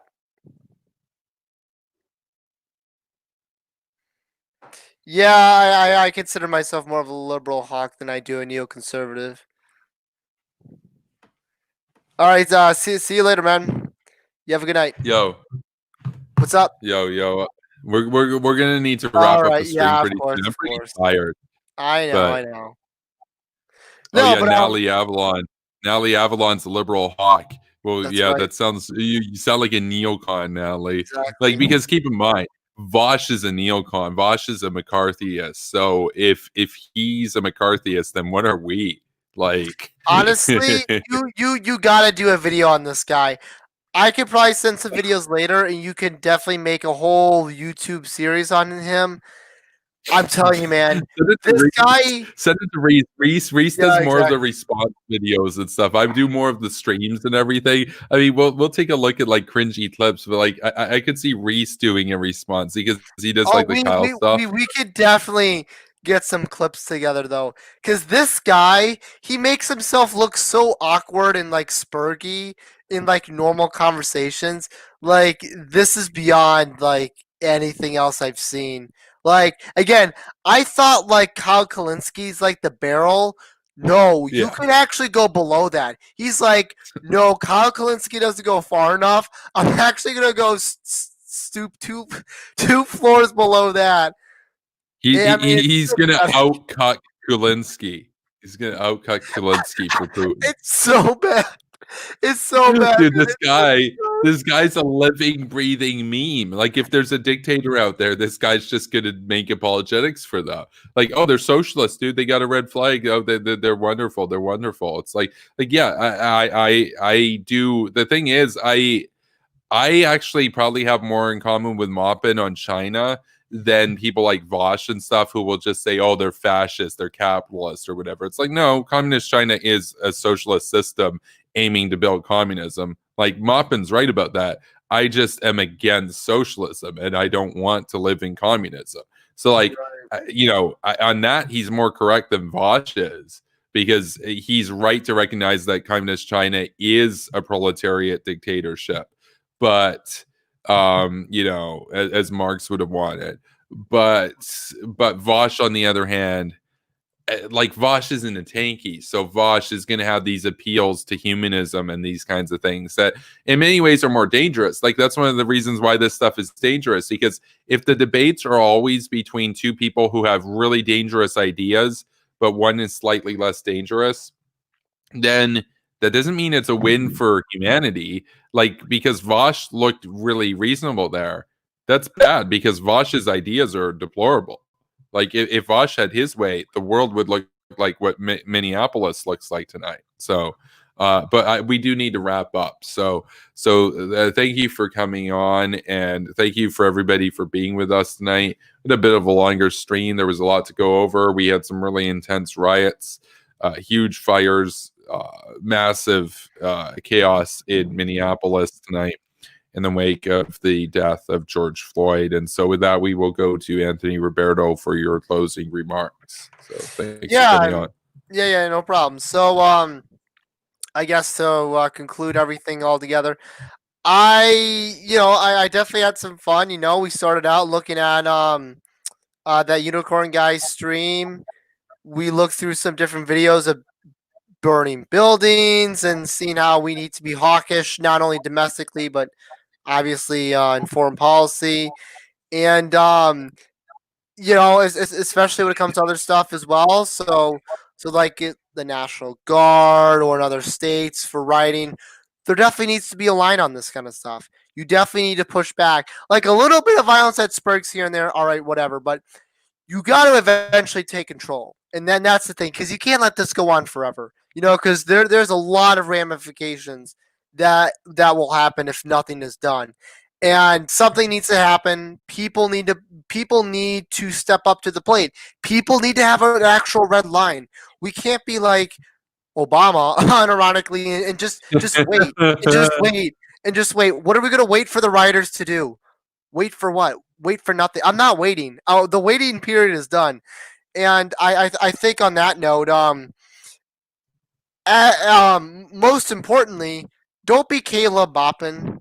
That guy is so down the drain. He can't even fit within the sewer. He's actually below that. And hopefully in the future maybe we can look over some of his stuff, because honestly I find some of his stuff outright funny. And as always, thank you for having me on the stream, Kevin. Yeah, absolutely. And we'll have to do this again, and hopefully the riots will die down now that the National Guard has come in to Minneapolis and Minnesota and actually is enforcing order in the area. Hopefully there will not be any clashes with the National Guard, and things can go back to some semblance of cohesion and peace in the area. A lot of damage has been done. People are dead as a result of this. It is unacceptable, and I've given my thoughts here. The stream speaks for itself in that respect. I don't really have too much else to say apart from be sure to like this video. Definitely subscribe if you can. Only, as I said, about 3% of those of you who view this channel each month are subscribed. So definitely go and just, click the subscribe button, join the notification gang so you can, seamlessly join the hot gang, the chat gang each night, because we got daily streams here. And definitely be sure to go and follow Superpower Broadcasting on Twitch. The link is in the description below. Let's get up to 50 followers. And finally, if you want to support the channel directly, you can go to my Patreon at patreon.com/superpowerbroadcasting and help me out there. We're up to $59 a month right now. If we can get up to $100, I'll have a daily pre-recorded video premiering to YouTube, as well as daily broadcast streaming to Twitch and YouTube as we've been doing. And so with that, thank you. Big up, everybody. I'll be here tomorrow night. Peace.